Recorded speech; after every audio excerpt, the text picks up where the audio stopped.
Welcome to the Flat Earth Debate Uncut and After Show.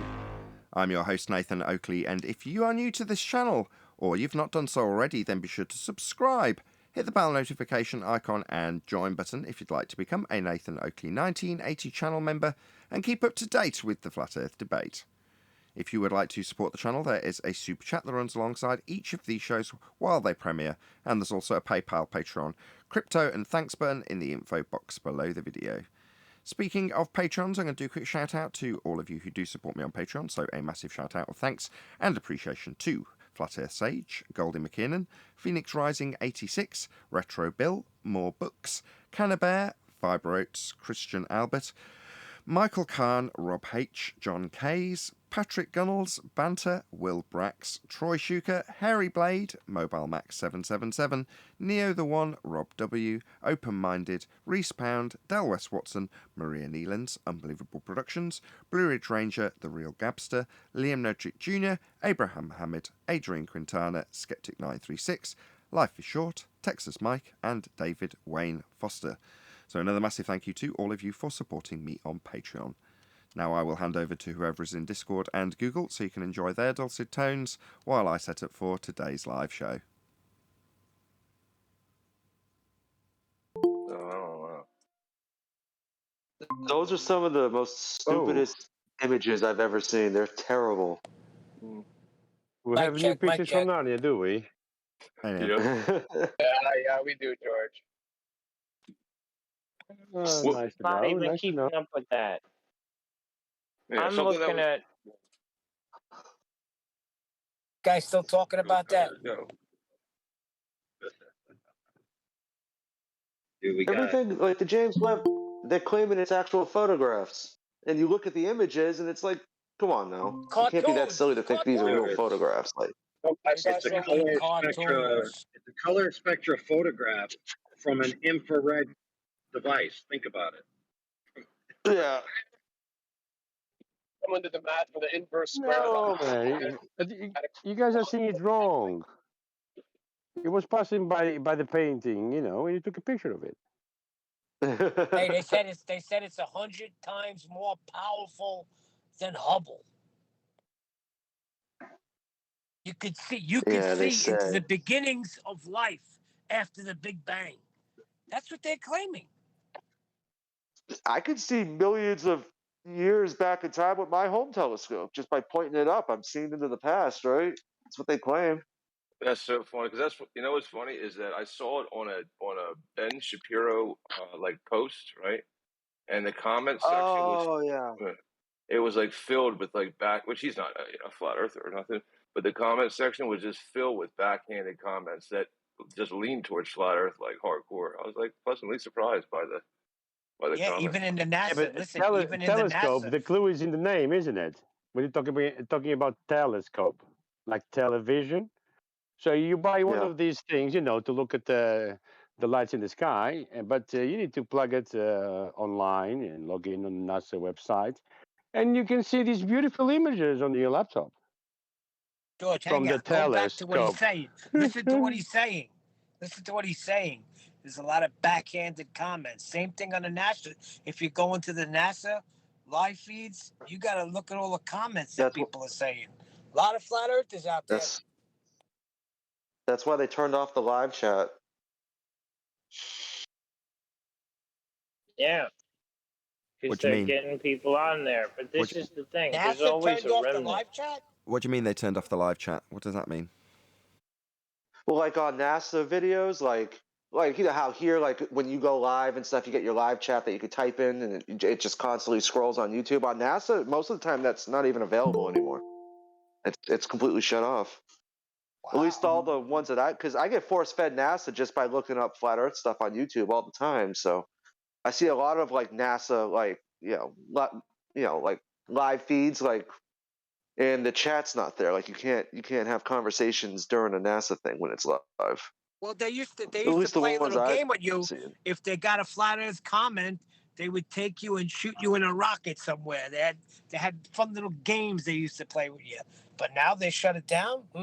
Maybe it's no more fun for them.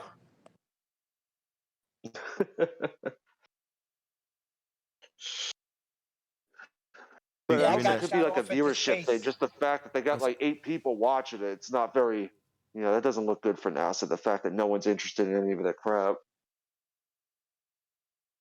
It might be worth it just to make. I keep hearing things that prick my interest up. Sorry to interrupt you, John. You said that they'd shoot you in a rocket in the chat. Yeah, so they would say, "Okay, here's Neil. We're gonna put him in a certain rocket and send him off," and then they would just cut you out. They would kick you. I see. So they'd suggest that you were being put in a rocket and sent to Narnia, a place that doesn't exist, which they're all worshipping in this chat feed. I see. Yeah. And then they ban you.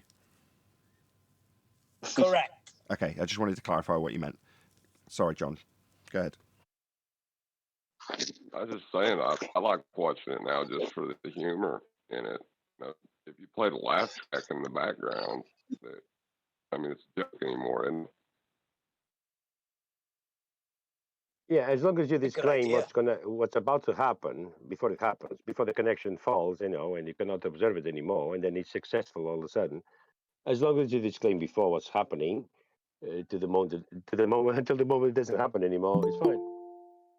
Hey Nathan, can you play any of that, or you can't play it? The thing I posted in Master B. I think James Webb. Narnia's copywritten. Okay. Yeah, Narnia is copywritten. By Narnia, I mean space. Yep. Listen, it's all corporate bullshit. Funny. You got to hear the guy. You got to hear his speech in the beginning. Oh my goodness, it's filled with bullshit. Neil, take that in for a second. What he said is so profound, and only a few people on here actually got it. I doubt that there are very many that could explain what it actually means in depth. What's a copyright space? Copyrighted space. It's like copyright in the Mediterranean Sea. I don't know what that is. A small clarity. Stop. Just a point of clarity. Outer space. Right. Oh. Well, the question becomes, how do you copyright something that somebody already has a copyright to?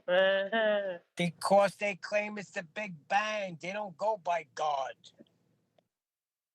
Bro, they're telling you with one word, copyright, that it's all fake.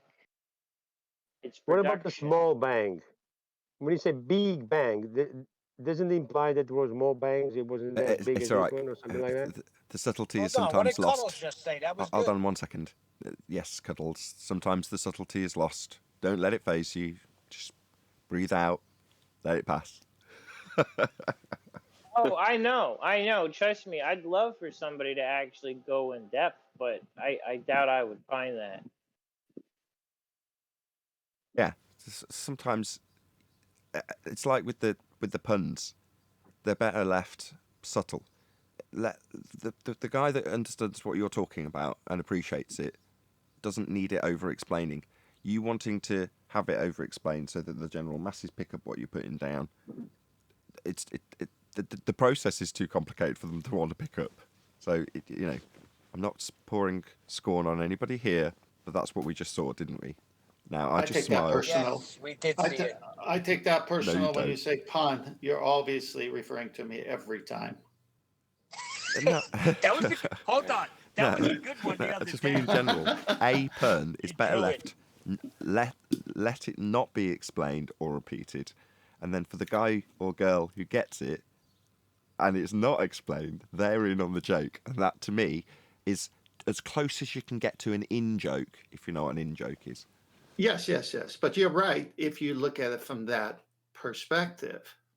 That's why people always say on TV, no pun intended, meaning they're going to pun.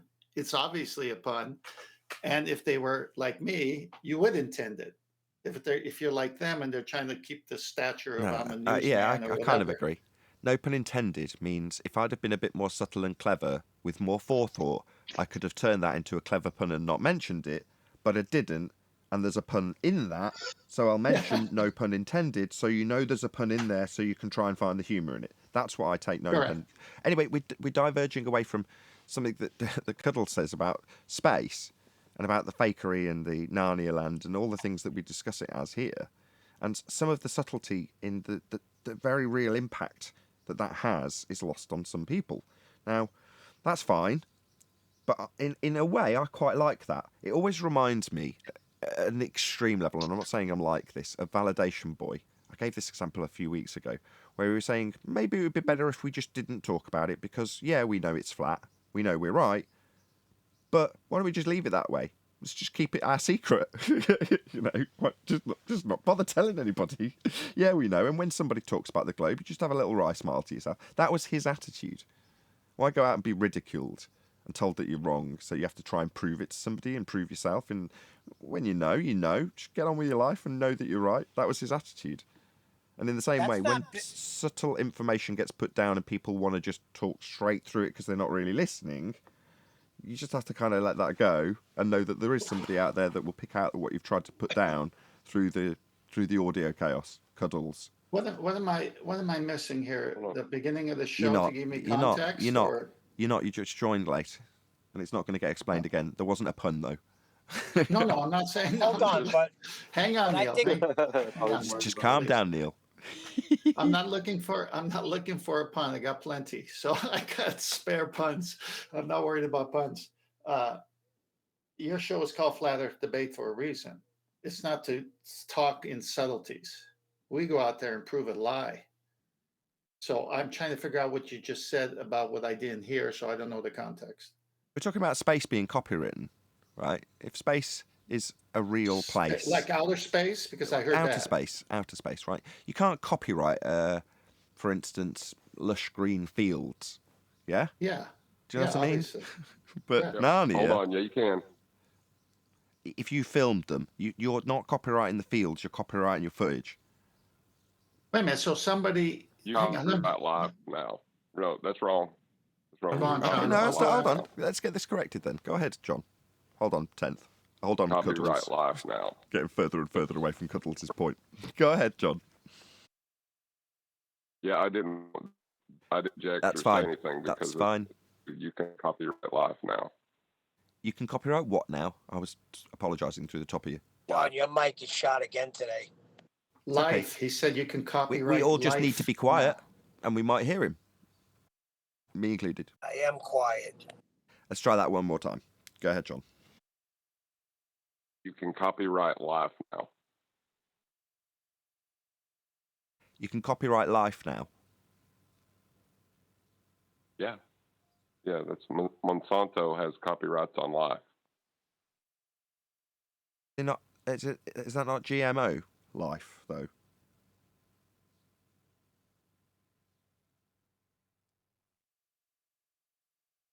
It is live. Their version of life is an altered version of what they're calling life, which has got a lot of caveats around it. But I think I know what you mean. I'm not that well, up on Monsanto, but I know what they do and what I thought I knew they copyrighted. I haven't looked into any of this. You can probably tell I'm bullshitting my way around it straight away, but I'll just disclaim that. But I've got a vague idea about what they do. Do you want to expand on what you mean?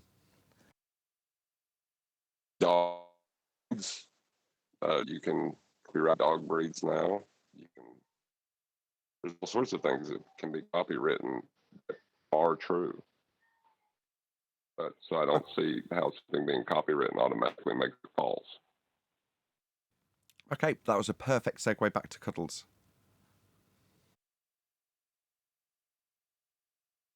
He's tuned out. We're so far devoid from his original statement. I think you can't copyright the exists. That's why pharmaceutical companies don't use natural versions of the form they're creating. They use the synthetic because it has a patent. Yeah, that was the point I just made, but John still disagreed with that. Like you can't patent mushrooms because they already exist. You have to create your own mushroom to patent it, type of thing. Yeah, sure. Like John's example with dog breeds is a similar thing, isn't it? Right? If you breed two different types of dog together, the Labradoodle, right? Well, what are we talking about? Let's be honest here. This isn't somehow copywriting the genes of those two dogs. We're copywriting the arbitrary naming of those two breeds mixed together as one with a new name we make up arbitrarily, and then copyrighting that. They copyrighted the place that they made up themselves, which is outer space. They named it, they described it, and then they copyrighted it. You're late to this discussion. That's where we started. I tried to reintroduce Cuddles because that was his point. That was what Cuddles had said. That was the original point, but obviously you're the last to join. Or maybe you weren't, Brian, I can't remember. It doesn't matter. The point is that was what Cuddles was... Go on. I was just going to say, Cuddles said, listen to it. They copyright space. They're telling you it's fake. That's exactly what he said. Yeah, but we've progressed beyond that now. Yeah. Now everyone's up on what we're talking about. Great. But John's challenged that. Copywritten doesn't mean right. There he is. It has to be something you've created or invented yourself. It has to be a reinvention of the human mind, as Einstein quoted. Exactly. By that John, standard, can you drop and rejoin? Your mic is bad. So by that standard, Cuddles' conclusion's correct, and your point's moot, John. Well, there's two problems, right? You're copyrighting something that should already be owned. One, because it exists. I mean, property be property.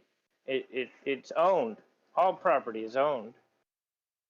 Maybe not by us, but it's owned. I'd like to also point out that... Hold on. You've just convoluted things too much there, Cuddles. Space isn't property. It's the lack of property. It's the lack of stuff. They wouldn't be able to put a copyright... Hold on, Brian. Everyone else, does no one pick up when I say someone's name? It's beyond people. Cuddles, the guy who was talking to and getting a response. That's who I was hoping would reply. Thanks, Cuddles. No, you're right. That's probably too far in the weeds. They copyrighted something. It's video. They're telling you it's fake. Correct. It's an invention. That's why you can copyright it, because it's been invented. The idea is invented. Just trying to figure out if this is a non sequitur, basically, between the two things. Now, up until now, John's the only person that's stepped in to say, no, this is non sequitur, because you can copyright basically anything. So then that's progressed on to, however, if it was something that existed that could be copyright and copywritten prior to that point where it was copywritten, then you've got a connection, because it would have been copywritten already. Kind of a loose... Well, go on. You can't copyright something that you didn't create or your company didn't create. You must create the thing to copyright it. And that's the point that's been made in Discord there. That's the point I was trying to make. You can discover it. You can discover it. Great. I'm glad we're back onto the controversial topic. Okay. John, go ahead. What can I copyright? Yeah, but John, come on. Go ahead. You can discover something and copyright it. Really? Yes.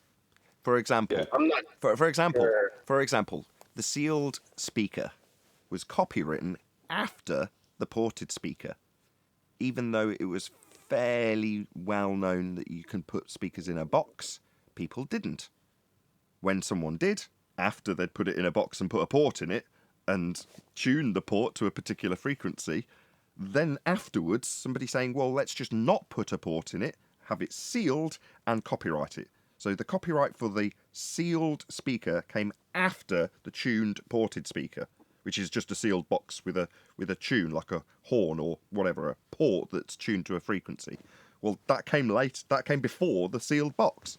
So yeah, it just has to be discovered. Somebody has to say, well, this isn't copywriting already, and I can copyright it. So they did. But if I discover a new type of spider, can I copyright that new spider? Oh, because that's what John is talking about. Well, let's go ahead and say it. If you named it, you put it in, hold on. If you put it into copy, i.e. you name it, then yeah.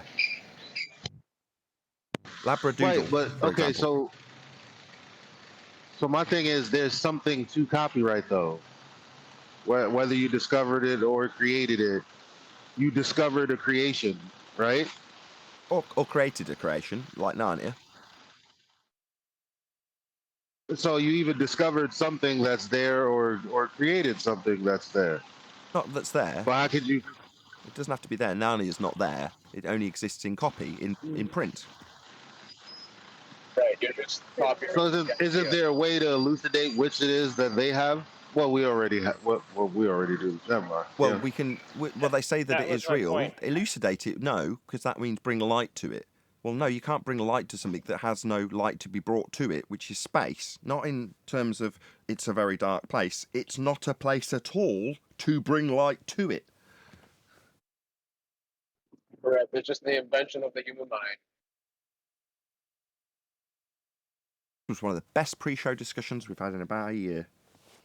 But didn't you see all the pictures that came from that James Webb telescope? Oh yeah, that was a shame. That was why the conversation developed, didn't it? Oh, James Webb and the cartoons. Yeah, okay, my bad. Right. Still a If good you were to go conversation. on Google, right, Copyrighted. if you were to go on Google right now, like the homepage of Google, it'll have all the pictures of James Webb just as the home screen. Lots of propaganda. Oh, isn't that nice? All the pictures are copywritten, and all the video is copywritten. Now, from where I'm looking, my perspective of this situation, there's two things that I know that could be happening. Either they've created something that they know themselves is not real, like art, Picasso. Or Trouble. Well, there's another side to this. Imagine his If there- parents. I didn't hear the second one. Picasso's Sorry, I was parents just about to. gonna I was copyright. about to start the live show on the second one, and I didn't hear it. I'll say it if you want. Well, I want to hear it from Cuddles. I just didn't hear the second one. Well, And I I know said- if he refuses, I'll say it. I was waiting. You're either it's either something that's you've created an idea, or it's something that already exists as property. There's only the two ways that I can see it.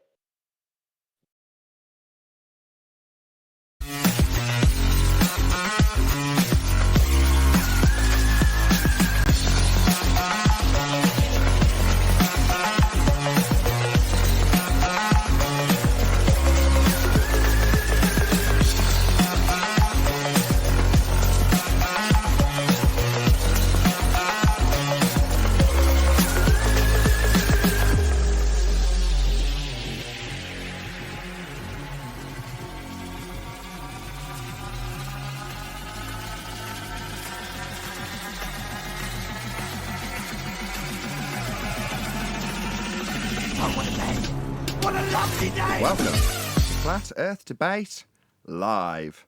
I'm your host, Nathan Oakley, and if you are new to this channel, or you've not done so already, then be sure to subscribe, hit the bell notification icon, and join button if you'd like to become a Nathan Oakley 1980 channel member and keep up to date with the Flat Earth Debate.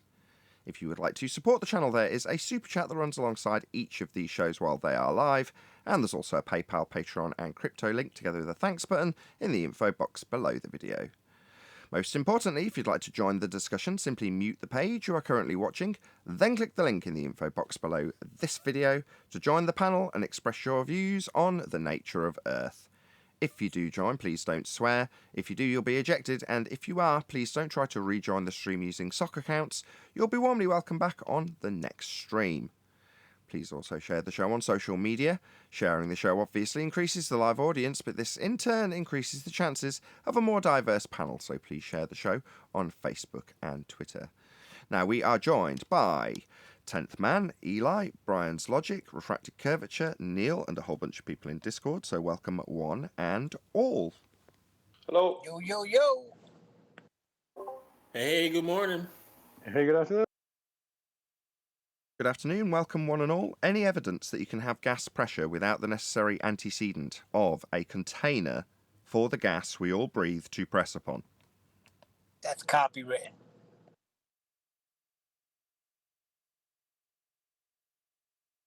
We're asking for any evidence of outer space, a sky vacuum.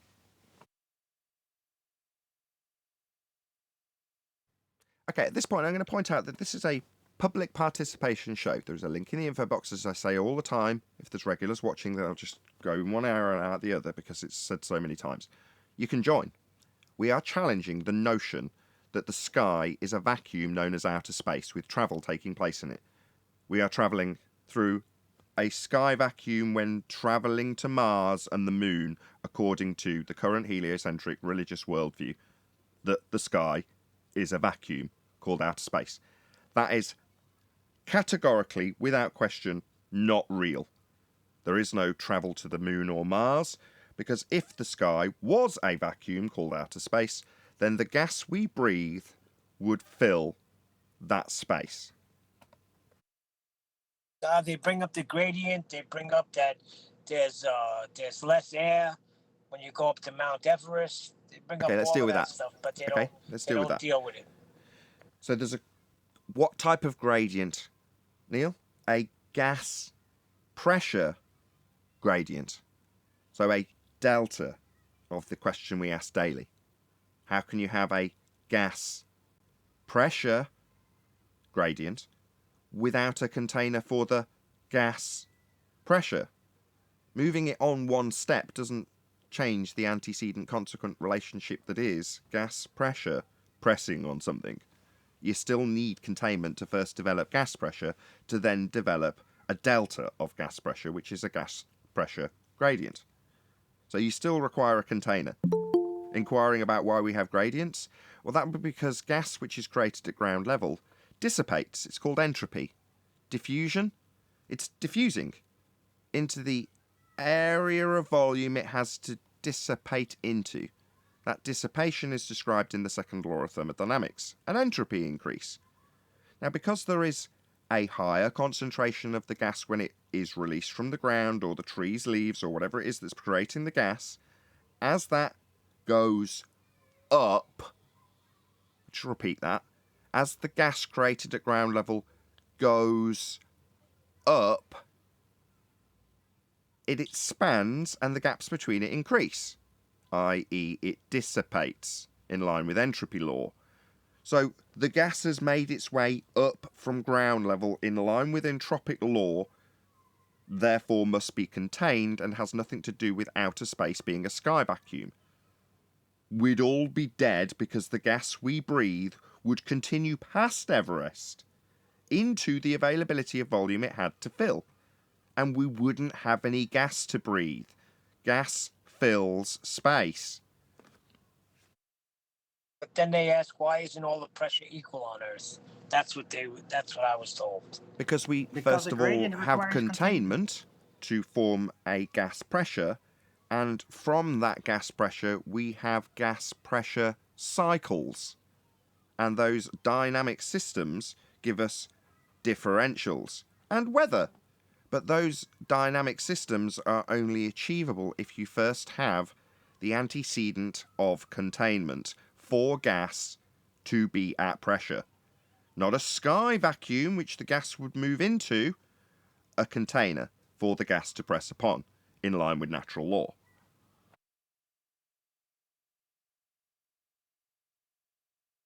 So, with all of that being said, that was a preamble, by the way. We've got some fascinating imagery that goes alongside some fascinating stories from the heliocentric worldview that the sky is a vacuum and we're travelling to some of these distant lights in time and can see back into the future when we grab ourselves a telescope. And this is causing quite some stir amongst us, flat Earth and globe Earth alike, as we are bombarded with images from the James Webb Telescope, are we not? Hope that was a good enough segue to continue the conversation we had in the pre-show. Well, they have images they claim to be from this telescope that's claimed to be in a place that can't exist.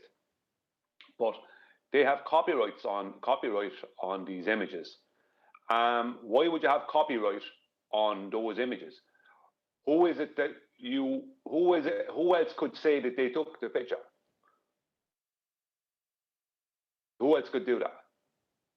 Maybe China. Yeah. Anyone that can work with Photoshop.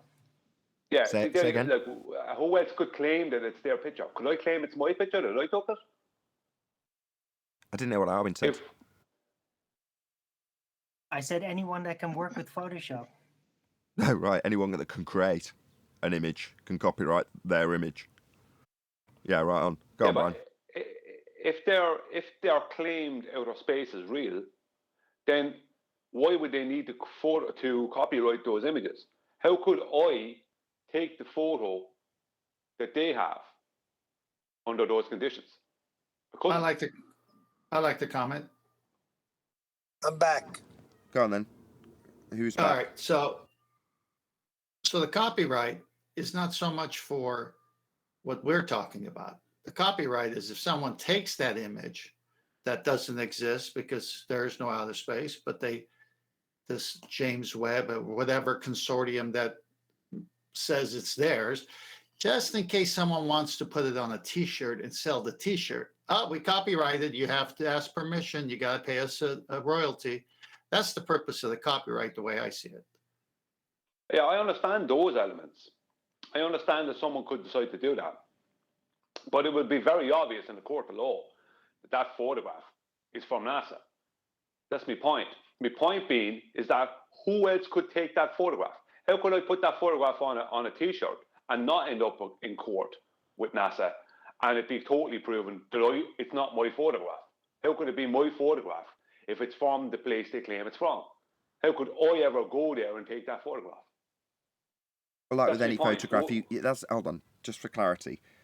If we sidestep the fact that they would argue, well, they've put a lot of work into it, it's an infrared image, and we've put a lot of colour correction into it to put it into the visible spectrum, in quotes, well, that would class as work on an image, even though the argument is about whether or not it's a photograph in a narrative of a sky vacuum. But whether or not you can take any image the same as somebody else's is not a possibility. You can't do it.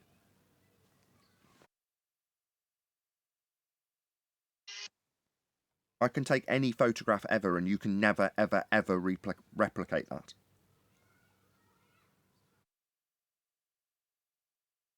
Yeah, but I think I'm missing it. You can take a photograph of the Empire State Building, and I can take a photograph of the Empire State Building. We can both go there and take that photo. However, hold on, let Brian make a point. It's a photograph. Hold on. Brian's in the middle of a point. Hang on. I don't know if it's hot everywhere, if everyone's just a bit agitated. Hopefully, it's very hot here too. I can empathise, but let's just let everybody get to the end of their points. Thank you. Go ahead, Brian. Thank you, Nathan. My point being is that I can't go to this place they're claiming they took this photograph from. So there's no way for me to claim that I took the photograph or that I have ownership of the photograph. How could I? Gotcha. But if you can take a photograph of the Empire State Building and I can claim it's mine if you don't copyright it. Okay, let me just make the comparison. So the claim is, here's our image of Narnia. We all know where Narnia is, right? And Brian's saying, well, they're saying here's a picture of Narnia that's real. Obviously, we can all go to Narnia. It's not just in the book and on your laptop and on your video screens. It's real. Okay, everyone all clear? Narnia is real. Good. Right, Brian's saying, well, I can't get a photograph of Narnia. What does you being capable of taking photographs isn't of a place have to do with whether you can copyright that photograph? Good point. I agree. It's non sequitur in that regard. Like I pointed out, with that if you say it's had lots of colour correction done to it, and any photograph that is taken can't be replicated 100% perfectly in any way, shape or form, that's not possible, then how can you link being able to copyright any photograph, because all are unique, to space being fake because of the copywritten nature of some particular images? So that was, again, discussed in the pre-show, but there's my preamble for that discussion to continue if it needs to. It does need to. Can I ask a question? This is getting into You already the are. Go ahead. Thank you. We can't even turn that thing around and say we're taking a photograph of Earth because they admit that it's CGI and it's a composite, and the guy admits from NASA because we have to. So if Earth is not a photograph, then how in the world are they saying this thing is a photograph? That's a very good point. It's something that hasn't been laboured yet, and I'm so grateful that you brought it up 10th. That's right. So let's just bring that back down to Earth in a very literal way. Pictures of Earth from space, that's the sky vacuum I comprehensively took apart earlier as an opener, are also all fake without exception. You can't take pictures of Earth from Narnia. That isn't possible. All of them are fake. There are no pictures of Earth from outer space, because outer space is fake. It's a second law of thermodynamics violation. Good point.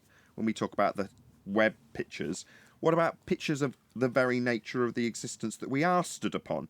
Wouldn't that be much more interesting to see? Because we can all look up at the sky, and we don't need it colouring in, thank you. But we can't go up to the claim to be sky vacuum and turn our cameras back around, now can we? I think the point I made was kind of lost a little bit. I can't go to where they claim that photograph is taken from, because it's not a photograph that's copyrighted. It's an image.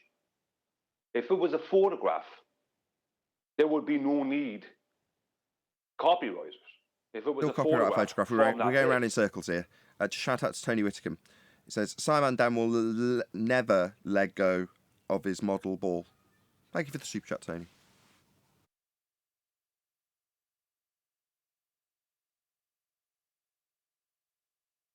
So yeah, without getting into the wrangle dangle, go on, Cuddles. Is the whole fakery thing. You can copyright poetry, right? Something that you manufacture. You can make a game character. The best thing is like programming and 3D animation. You can copyright something that you manufacture in a game or in an image or in a GIF. There's companies that have copyrights on all kinds of different things that they've created, where you have text that's moving, flames, words glowing. All these things are copyrighted. Their methodology, all of the stuff from NASA is copywritten. And that's a fabulous point that Brian makes, is if I put it on a shirt, I would have a field day with them in court, because I have a stack of questions. So I would do it just to start a fight. Well, you're missing the layers that go with this. If a professional photographer takes an image and he calls it his print, or puts it to a print, or does whatever he does with it, and says, I took this image, it was on this date at this time with this camera, with these focal, parameters, and he now wants to sell that. Well, if someone else takes it and copies it, he's got a case against them. But he took it of a natural scene on Earth. So there's different layers. You got to look at this. Right, but we're not trying to be pedantic with this. The whole coding, programming, image. If I make art in Paint right now, I can make a drawing, copyright it, and then put it up online where nobody can actually copy it. You can't even screenshot it. It's crazy what I can do these days. The reason this fascinates me is because of a comment that was made by Dilly Gill in one of his videos several years ago now. Now, if you're not familiar with Dilly Gill, he takes apart NASA footage in a very, very comprehensive manner. So he does long, comprehensive videos pulling apart NASA footage. And he made a comment that NASA are on the cutting edge of cinematography. Now, if you know anything about cinematography, there's a lot of employment to be had, like NASA's got, in cinematography. And they've got the best technology that there is. So that's what they've got, and that's what they copyright. Their work. Right?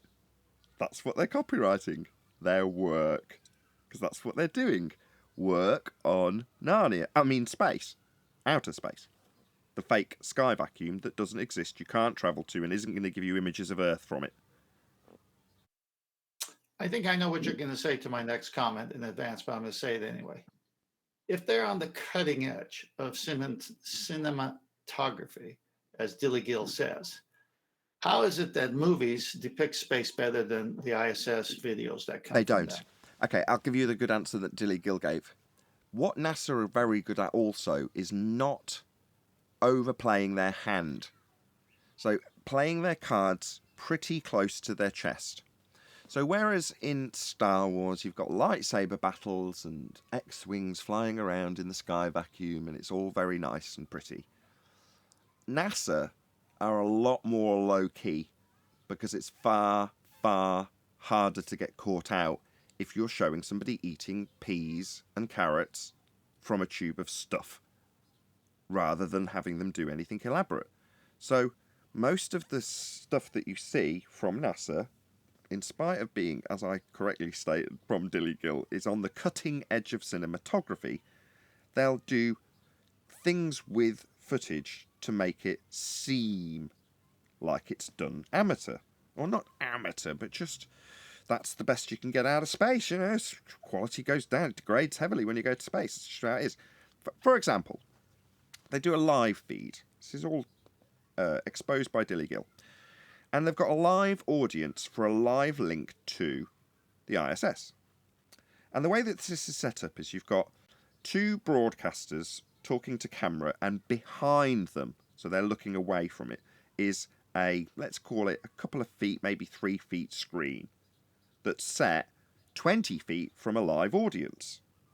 Now, what they get on that picture in the live feed while they're doing a very obviously scripted back and forth between the studio and the ISS is an angle that is slightly lower from a second camera and reduced in quality down to what would be 240p in YouTube terms. Now, that's what they get when they're doing the quote-unquote live feed to a live audience that are looking at a television screen in a studio with the hosts who are closest to the TV screen looking away from it. Now, once that's commenced and they've done the full live link-up in front of a live audience, they then, sometime later, produce different footage that's of a slightly varied angle. It's been taken from a different camera and would have incorporated the wires that the people were all hanging on, that the lower angle that the live audience presented to weren't seeing, so they don't see the ceiling. Now, when they put it through post-production, they get rid of the ceiling, they get rid of any remnants of wires, they brush up the quality, make it high def, and then release that to the public as though it was the footage that was watched on the TV screen by the live audience. Now, for me to give that 2-minute, 3-minute summary, Dilly-Gill spent hours and hours and hours and hours taking footage from the cameras that filmed the TV for the live audience to watch the live feed and comparing them and showing how they're from a different angle and how the post-production version definitely would have incorporated the ceiling but had post-production work to remove it. Now, that's the kind of level that Dilly-Gill's going into the expose of how they use trick camera footage and trick camera work to basically pull off a magic trick, produce flying men for a live audience that are actually on high wire. Now, that's what they've done. That's why they are on the cutting edge of cinematography. They're convincing people you can fly. You're telling me they're not on the cutting edge? They've actually got the entirety of the Western world believing you can fly. Hello? Yeah, they're definitely on the cutting edge of cinematography. That goes without saying. Just because they play their card fairly close to the chest and what they're doing in the footage is boring doesn't mean that how they're pulling off what you're seeing isn't absolutely admirable, noteworthy. It gives me goosebumps. You know, I worked in theatre, that's what I was trained in. So this sort of magic trick is like next level. Like I say, you've convinced the Western world that men can fly. That's mad. You've got to be at the top of your game to do that. Well, I got a problem with all of that, and I'll tell you right now what it is.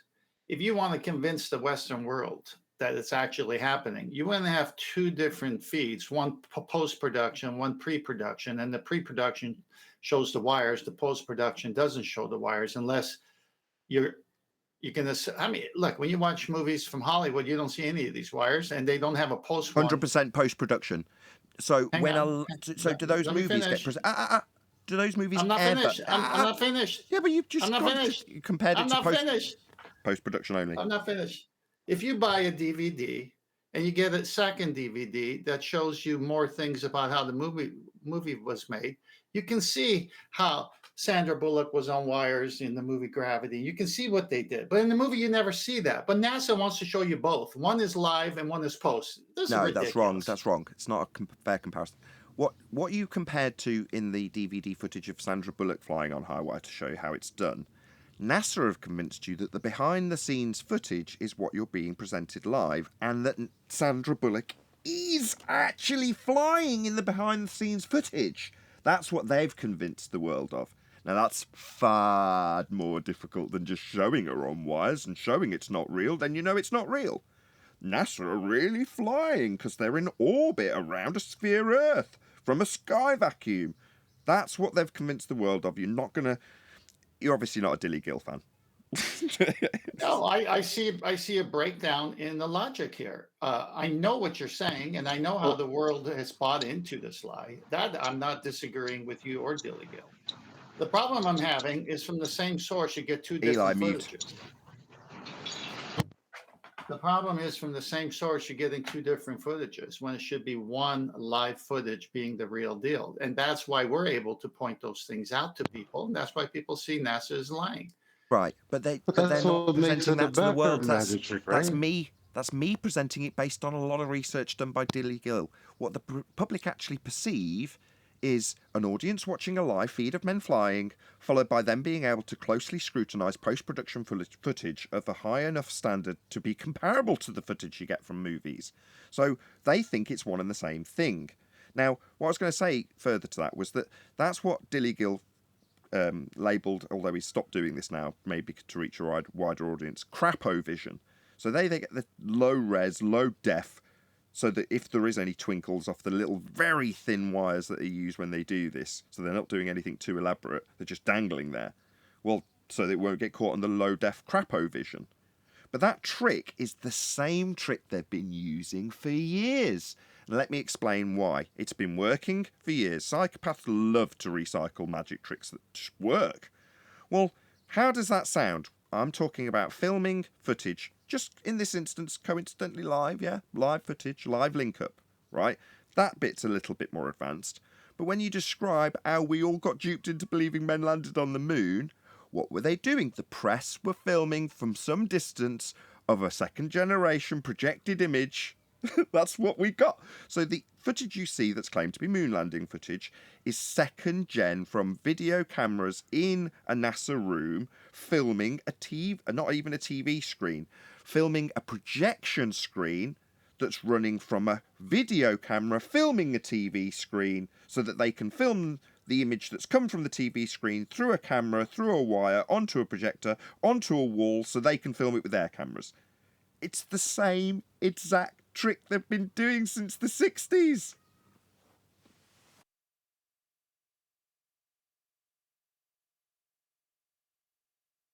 Except when I show the one with the wire, the people who were tricked say, oh my gosh, they're lying.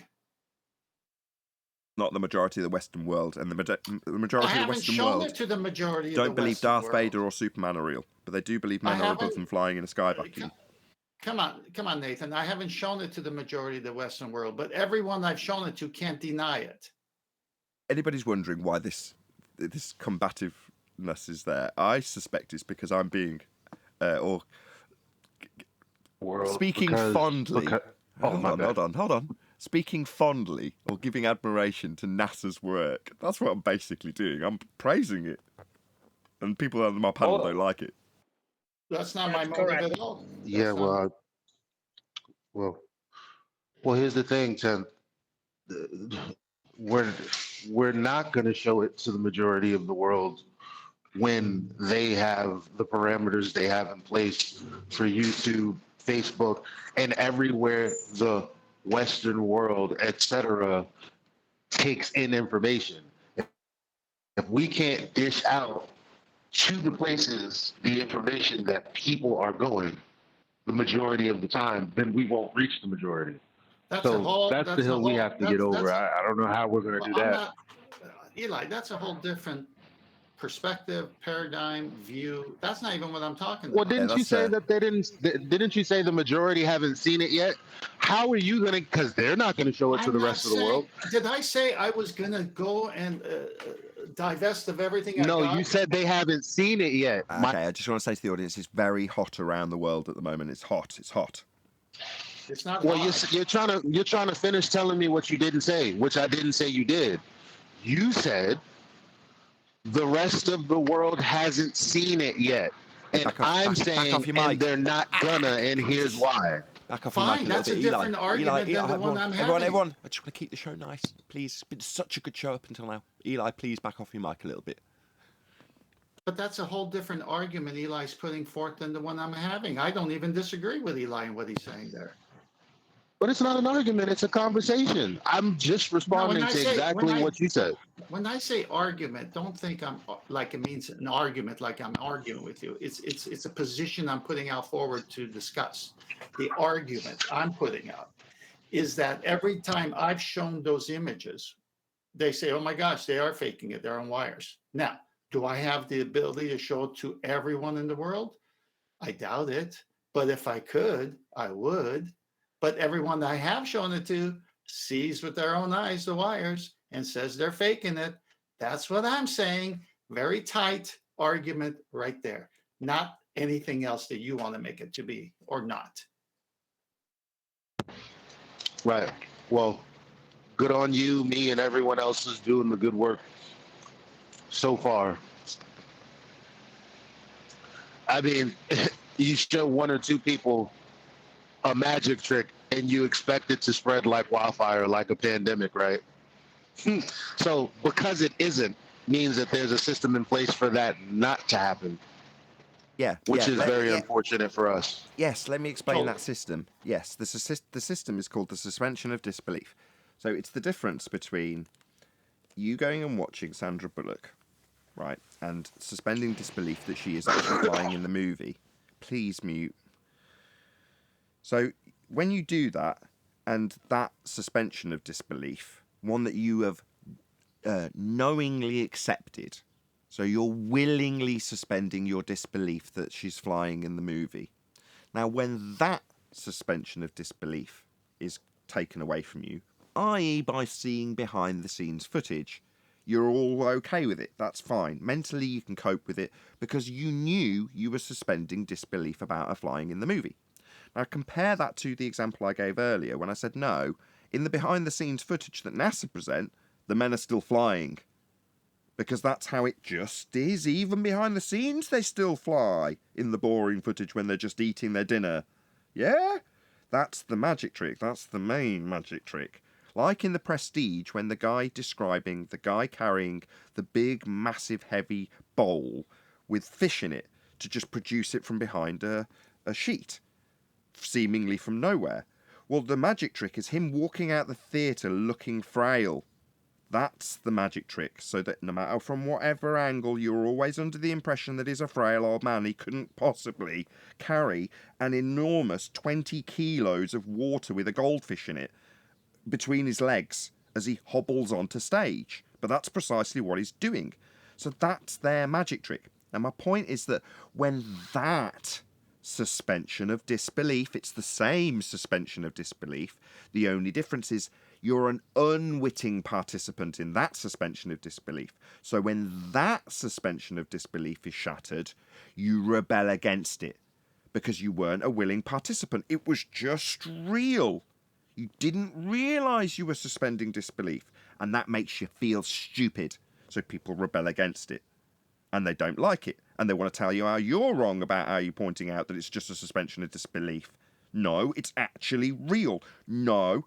To take it to extremes, with my example slightly flawed, the person who actually believed that she was flying in the movie, in the same way they would react badly if you said, no, she's not really flying. If you explain it to a 4-year-old, they might get angry. No, Peter Pan or Robin Williams doesn't really fly.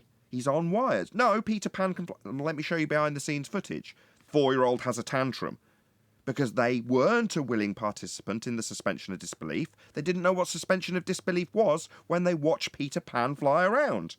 So they get angry when you point out that he can't really fly, it's all an illusion, there's a behind the scenes. And an adult that didn't know the same way that space was fake, and there's a behind the scenes where they're not flying, but what you thought was the behind the scenes is still part of the movie.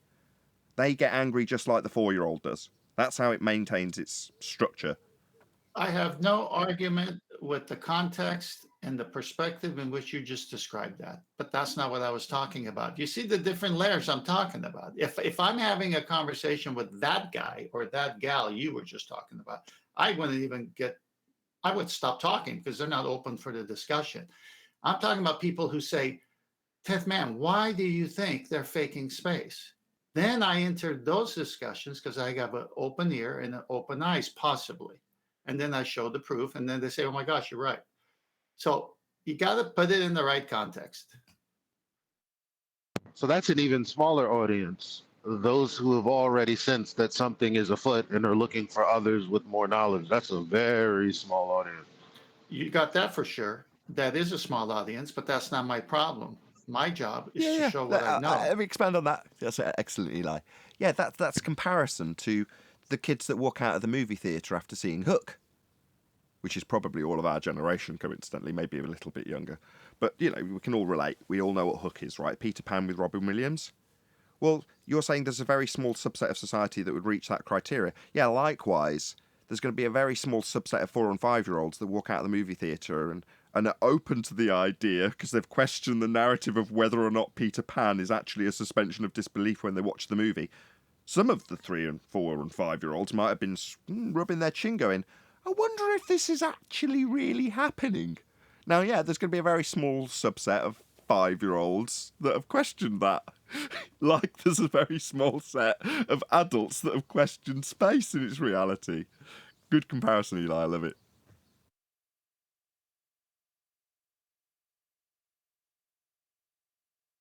I hope we're all enjoying the space talk, by the way. This isn't something we often talk about on Flat Earth Debate. We just cover it in a housekeeping question and boom, space is done with, right? So we don't normally talk about it, but when there's something to react to, i.e. James Webb Telescope or whatever it's called. Thanks to my post. I think the reason that we find ourselves in opposition, or at least I feel that way, I feel a little resistance by your point, is because I think overall I'm pissed off that we're focused on such a small group that's going to find us anyway. Like, everybody knows that. Everybody knows I'm always talking about how do we reach greater audiences? How do we get more people ready?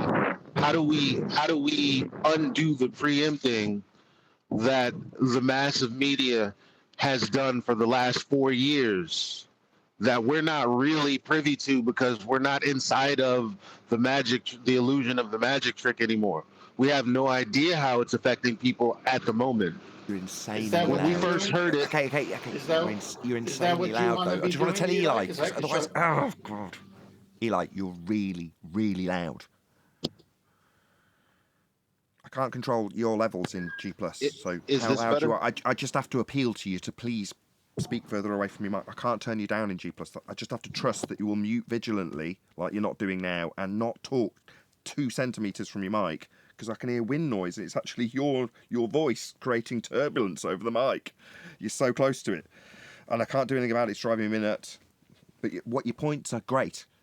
So that's why I want to make sure you can be heard nicely and people aren't, crunching their toes while they're listening to you. Make you good points. Great points, Eli, but you're so damn noisy. Sorry. Is this better? Yes. Like normal. Yes, thank you. So yeah, we don't typically talk about space, but it's just, it's fascinating when the normies are in it. What I did want to expand on from you, Eli, is you said that they're going to find us anyway. No, I don't agree. We're shoved in a little pond, far away from everybody. Anybody that's on the route to the pond, because they happen to have a map, might find us. If they've got a map. And that map is normally someone clicking the share button. My segue into the 120 plus people that are watching, and thank you very much for joining us. Good to have you all. Please share the show. That's why there's 120 people watching. Only reason there's 120 people watching easily is because there's dedicated people in my live stream that share this show all the time. Not because I'm getting any support whatsoever from the platform. I'm just not. Quite the contrary, they're doing horrible things to me at the moment, especially on my second channel, but that's a different point. But I just don't agree with you. To summarise what I'm disagreeing with, you said they're going to find their way anyway here. No, I don't think they will. Not here. The person who's looking to uncover a contradiction is going to find that. Like no matter what's happening with the paradigm, just like we did. They are going to find it because there's backhanded comments on that whole video of this James Webb telescope. There's more flat earthers out there than you think. Yeah, you know what? I agree with that. I do agree with that. But they don't know how to be honest about their questioning. They don't even know where to begin. They might not even be. Sorry, they might not even be at the questioning space stage. They might just be questioning, or is it flat? And even still, that's not as meaningful as a question as you might think in the beginning. Eli, let me run something by you. A farmer puts a seed in the ground. He doesn't have a harvest 24 hours later. Takes time. A child is offered broccoli by the parents, hates it, doesn't want it.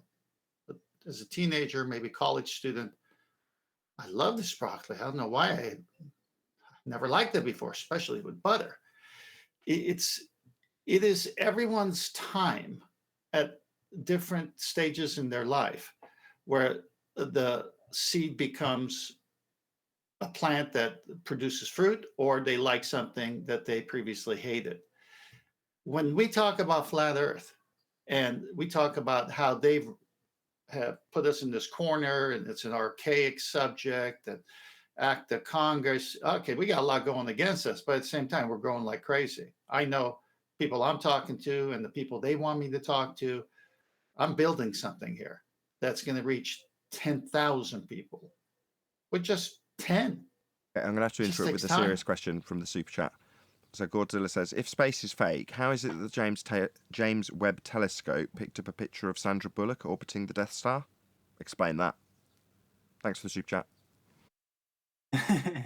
Well, it's still fake because it's all bullocks. That's an even better one, Ted. You're on fire. You know the way, I think it was Neil saying that there's more flat earthers than you think. Yeah, that's true. But if you remember the movie The Beach, where there was a lot of tourists in Thailand, but very, very, very few of them made it to the beach, this little island or whatever, this little place. Very few of them ever made it there. There was a map, but very few people had the map. It was kept secret. You know, its location was suppressed, blah, blah, blah. Well, we are the beach in that way, right? Well, we got to share the show. Lots of tourists come to Thailand, but very few of them found the beach. So we're kind of like that in a way, if you want to use that analogy. So the way The Beach ends, so it's paradise. That's what Brian's great movie, Leonardo DiCaprio, and there's a point of no return when they're following the map. They're pretty certain they've got their way there, and they come to a point where they just can't go any further because there's a massive waterfall blocking their way. And the Leonardo DiCaprio guy says, well, this is obviously the point that keeps it secret. So he just jumps off. In other words, he takes the leap of faith, right, metaphorically in the movie. It's good what plot laid out. The problem with the story is that, not the problem with the story, as the story goes, the problem they find in the story is that more and more people do actually figure out where the beach is. And then they end up with a community that needs a bit more support than it can actually sustain. And at one point in the movie, someone ends up with a broken leg, and there's no way of sorting this problem out. So what they do is chuck him in a tent somewhere away so they can carry on their beach lifestyle. You know, they're partying it up. They're dudes. But they don't really need the issue of a guy who's got a leg broken that they can't sort out. So they just leave him to rot. Right? Now that gets progressively worse and worse without spoiling the movie completely. But let's hope we're not like that. Did you know that? Did you know that movie was copyrighted? So you can be in court. Anyway. That was a beach for the guy with a broken leg. It sure was. Yeah. Let's not move too far away from space, though. Brian's making, I've segued away from his point just to make a point about the story that was interesting and juxtapose that with him saying, well, we're a bit like that because we're isolated and, you might find your way roughly to us, but, we're in a pond, so you're not going to see us. You're going to look past us. That's just how it is in YouTube terms. Unless you really are following the map, then you've still got to take a leap of faith. Click the link that someone shared with you that's got the words flat and earth in it. And then you might find your way to this secret island that we call Flat Earth Debate. I think that was more Brian's comparison about the island. Well, is that what it's called, the island? The beach. The beach, yes. The beach. The island is the other one. My point about it. Go ahead. That's with different actors. I don't even know what that movie's about. So. No, my point about it is all these tourists were in Thailand, and they're all falling for the same nonsense. They were all doing the same thing and falling for the same nonsense. Only a very small amount of them actually found the actual real Thailand, the real beauty or the real paradise. Most of them were having parties on the beach on ecstasy and whatever other nonsense they're doing. Whatever other nonsense they were at, drinking and falling over in groups and whatever rubbish they were doing, all that ridiculous nonsense that they were falling for. Well, that is flat Earth. Most flat Earthers never make it to here because they end up running into the feast of nonsense or something that's a derivative of it and being sent off in different directions. And even if they're not flat Earthers, if they're people who just questioning things, they're the same thing. So my point being, only a very few small amount of people actually make it here. Well, because maybe here is like jumping off that waterfall is. Go on. I was going to say maybe here is the tent with the guy with the broken leg, where we see that there's serious stuff that needs to be done, and we're all very, very super serious when you arrive in the tent. But out on the beach at the Feast of Nonsense, there's parties going on, right? The flat earthers are all very carefree. I'm not going to say hippies, but, there is a lot of crazy hippies in flat earth that don't really know why they believe it, but they just know that it's a cool conspiratorial subject that's, yeah, man, earth's flat. And they'll regurgitate. Let's not pour scorn on any particular beat. Go on, Arwin. I'm just going to say, and there's no trees, and there's the mud flood. Everything but flat earth. Yeah, you've got it. Whatever nonsense that comes alongside it, as well as flat earth itself. But I think Brian's more specifically talking about, I'm going to have to give an example, aren't I? Stuff like ether and heights to celestial bodies and various other aspects of models and things in flat earth that are just there at the Feast of Nonsense, basically. That's the beach party. That's the bit to get you into it so that you can be, torn a strip off later by somebody who's got a general idea of the rhetoric or a good anti-flat earth vibe, and they'll rip you a new one in front of an audience, and hopefully that'll suffice. But you've got to be kept actually being that party guy thinking you're having fun on flat earth at the Feast of Nonsense, right, Brian? Talking about Bob. Yeah, Nathan, we are. Go on, Neil. Go on, Arwin. Go ahead, go. What? That's Neil. That's not me. But I just wanted to say that Akumu Virus is saying in the chat that he can calculate anything. So I asked him twice to, show the formula to calculate the elevation angle from a curved baseline. And he says he can't, but every time I ask it, he deviates off to why is that necessary? Why should I answer that question? Why do you want to know? But he doesn't actually show the calculation. Well, the elevation angle measurement. Maybe you want to explain it in the Discord. To have the curved baseline, you'd have to have first taken an elevation angle measurement from a flat baseline, to then have the curved baseline to necessitate taking an elevation angle measurement from it. But elevation angle measurements have got nothing to do with a curved surface. You can derive a curved surface from their measurement from a flat plane. That's why he doesn't want to answer, because it leads to the inevitable fact that the measurements were taken from a flat plane. Hey guys, just going back to the NASA images. I don't know if it's just me, but I just sometimes glance at them, and you always seem to end up finding weird pictures in there. I think like faces and like ghouls, and I've already noticed that on this latest James Webb one. There's one of them just it appears like a face with a really weird face, and then further down to the left, it only looks like a crucifix to me. If you just have a look, that's most likely intentional.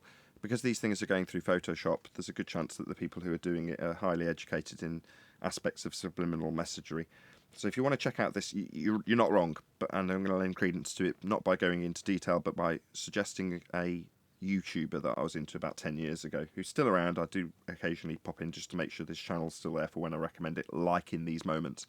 So the videographer's called Nathan Bell, but the channel's called Reality in Truth. And if you type into YouTube a search for The Great Subliminal Message Deception, or the YouTube channel Reality in Truth, all one word, then you will find your way to part 1 and part 2 of, I think it's total 3 hours, maybe it's 4, I can't remember, maybe it's 2, I can't remember either. But a fairly chunky description of how layered images are created in terms of subliminal messaging and what their purpose is in terms of what emotions they're trying to emote, if that's the right word. Is that the right word? Emote? I don't think it is. Evoke. There you go. I got there in the end. So that all gets broken down really comprehensively by Nathan Bell in his YouTube channel, Reality in Truth, and specifically in the documentary, The Great Subliminal Message Deception. So you'll be able to find him with that information, with hopefully a few, a few little looks. But the bit that, if you don't want to sit through a 3-hour documentary, he does a shorter video, which title eludes me, but I can't remember the name of the title.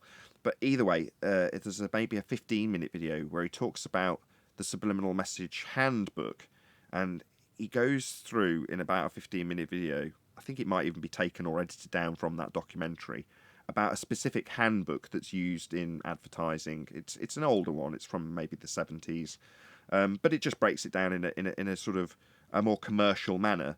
This is how you do subliminal messages. Here's an example of a subliminal message in an advert. Here's how it was created. Here's what it was trying to evoke, etc., etc., etc. So it's just a handbook of how to do this. Now, there's a good chance that people who are working at a high level in NASA creating images are going to know this stuff because they're going to be trained through it, university or college or whatever you call it, to do it. It's not that hidden, is what I'm trying to drive at in terms of this, educational material to train people on how to do it. And subliminal messages are absolutely everywhere in absolutely anything that's had money spent on it. So, yeah, and Nathan Bell exposes that quite well. So check out Reality. Can I pull it back to space? That's something we highlighted. There's subliminal phallus messaging in all of the Elon Musk stuff, and I forgot his name. Bezos. Yeah. Dick Feather. Yeah. Yeah, the logo for what's the other one? The competitor to SpaceX, Bezos. Blue Origin. Is that the name of the rocket?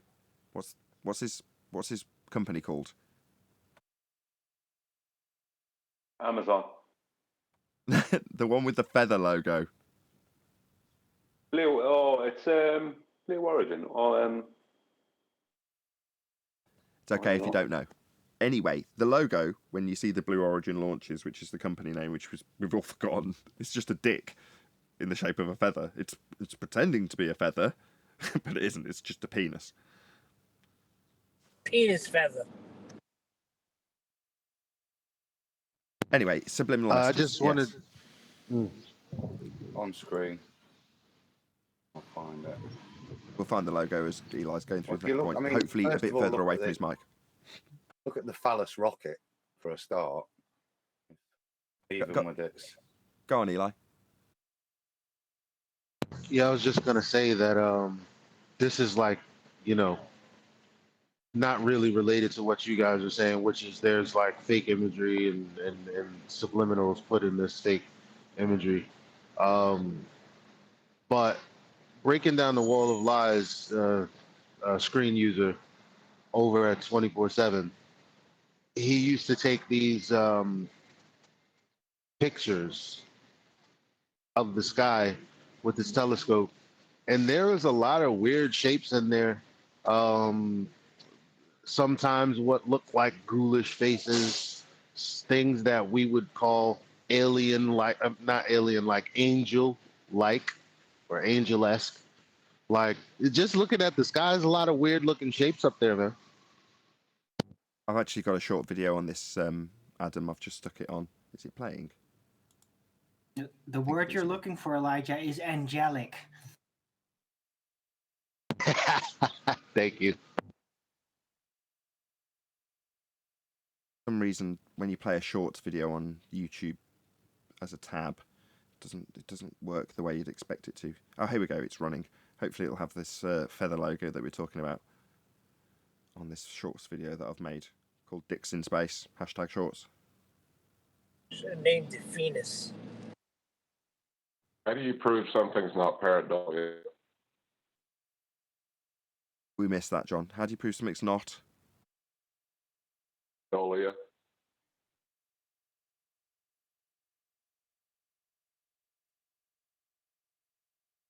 Did anybody catch that?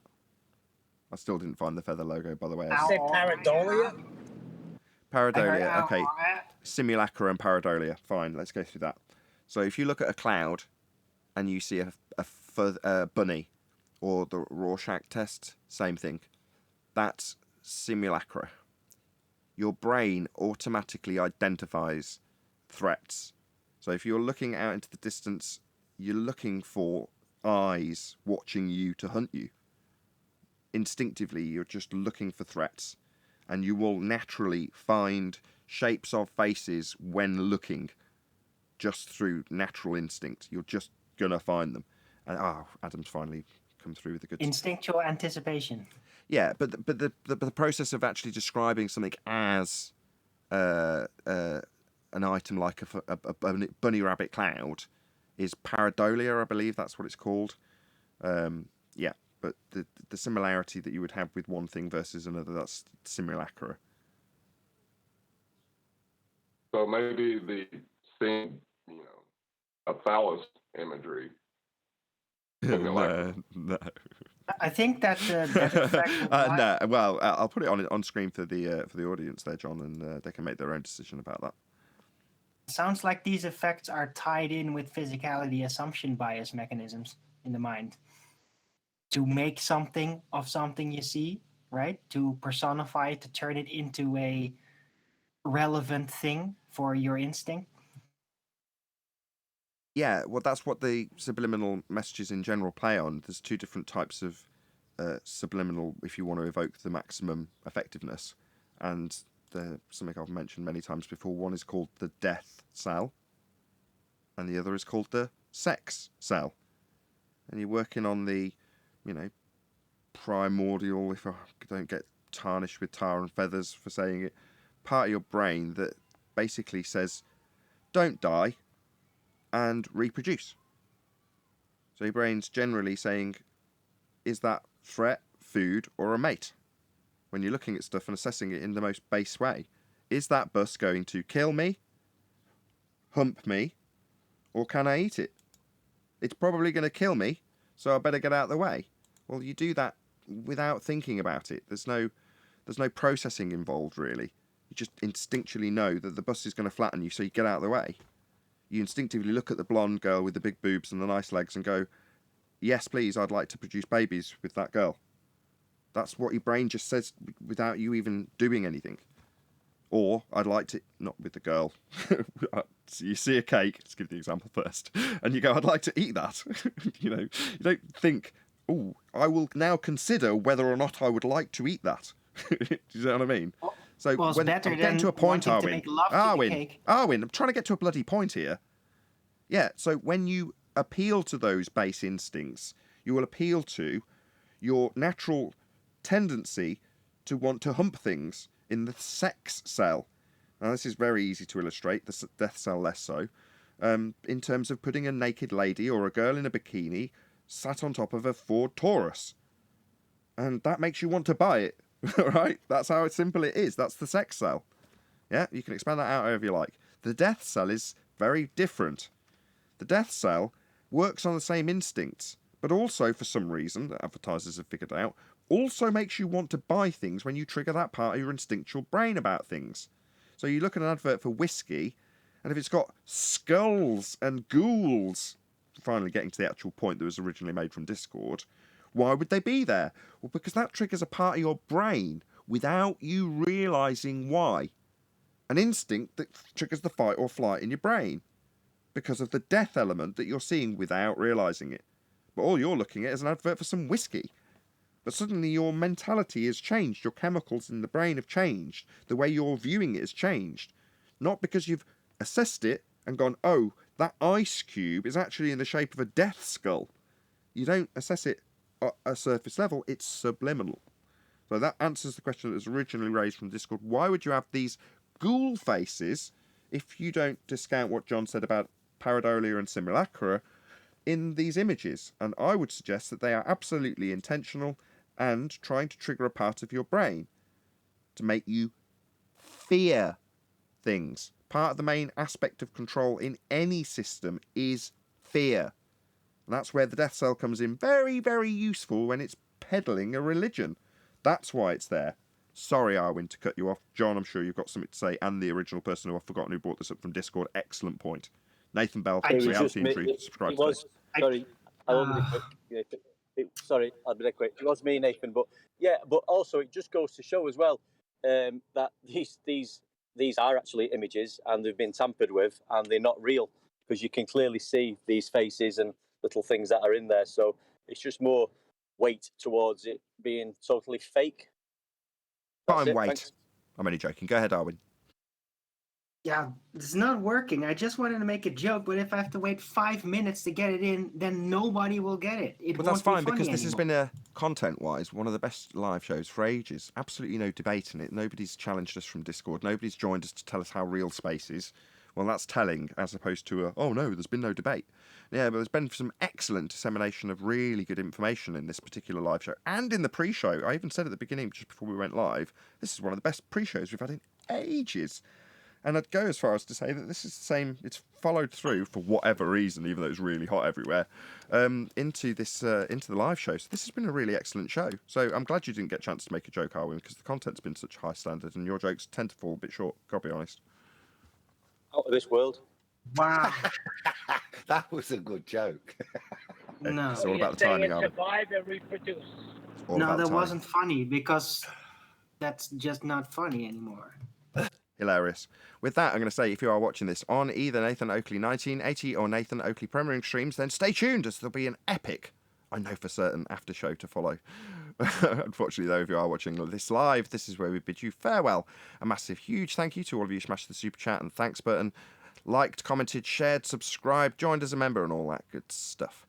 Once again, stay tuned if you're watching on either premiering stream. I've been Nathan Oakley, and I will see you all in the next video.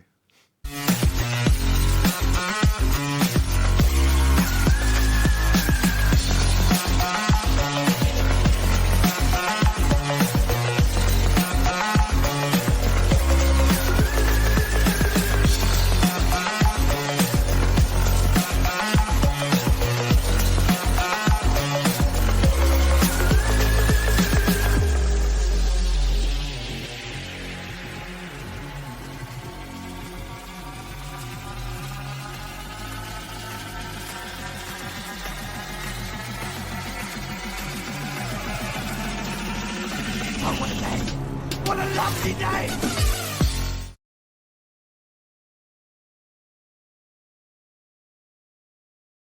Can't make my joke. I need to shut up. I need to be laughed at. Like, oh, shut up, Arwin. You can't interrupt. Other people can do it without getting yelled at, right? Unless Nathan is grilling somebody, which he isn't, right? Everybody else can do that. I can do that with him sniding at me every single time for the last month. Arwin. Was I trying to get in there? Even though I was presenting, I didn't get the opportunity to speak. But I'm not having a cow about it, man. It was just one of those things. That's how the show finished. You don't. I don't see why you're taking it personal, bro. You had a joke to make. What is wrong with you people? I'm getting yelled at every time I try to pipe in with something quick. Every time for the last month, without an exception. You guys barely get that. But you do rumpus over me every time I get enthusiastic, though. Huh? I don't. Right, I'm sorry to interrupt you, Arwin. Guys, what did you just do when I was just talking? I'm really sorry. I'm really sorry. It's not even about you. I'm really sorry. Guys, in the Discord server, I'm just going to jump in the after show. You're just going to have to follow me by pressing or clicking on the after show. So go ahead, Arwin. just I crying. didn't want to discuss this publicly, but I'm just getting sick of it. I don't want to be treated like a second-class panelist and be rumpused over every time I speak up. Every time. You're not.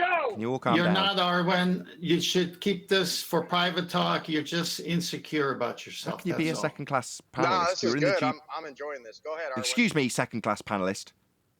You're in the G Plus server, Alwyn. You can never be classed as a second-class panelist because you're in the G Plus server. Unlike that person that just interrupted Die Slow. Scum in the peanut gallery. It truly feels that way in there. I couldn't do it. Thank you for inviting me because I felt like excuse I was in me, a third world did you feel country. that extended to you, Eli? No.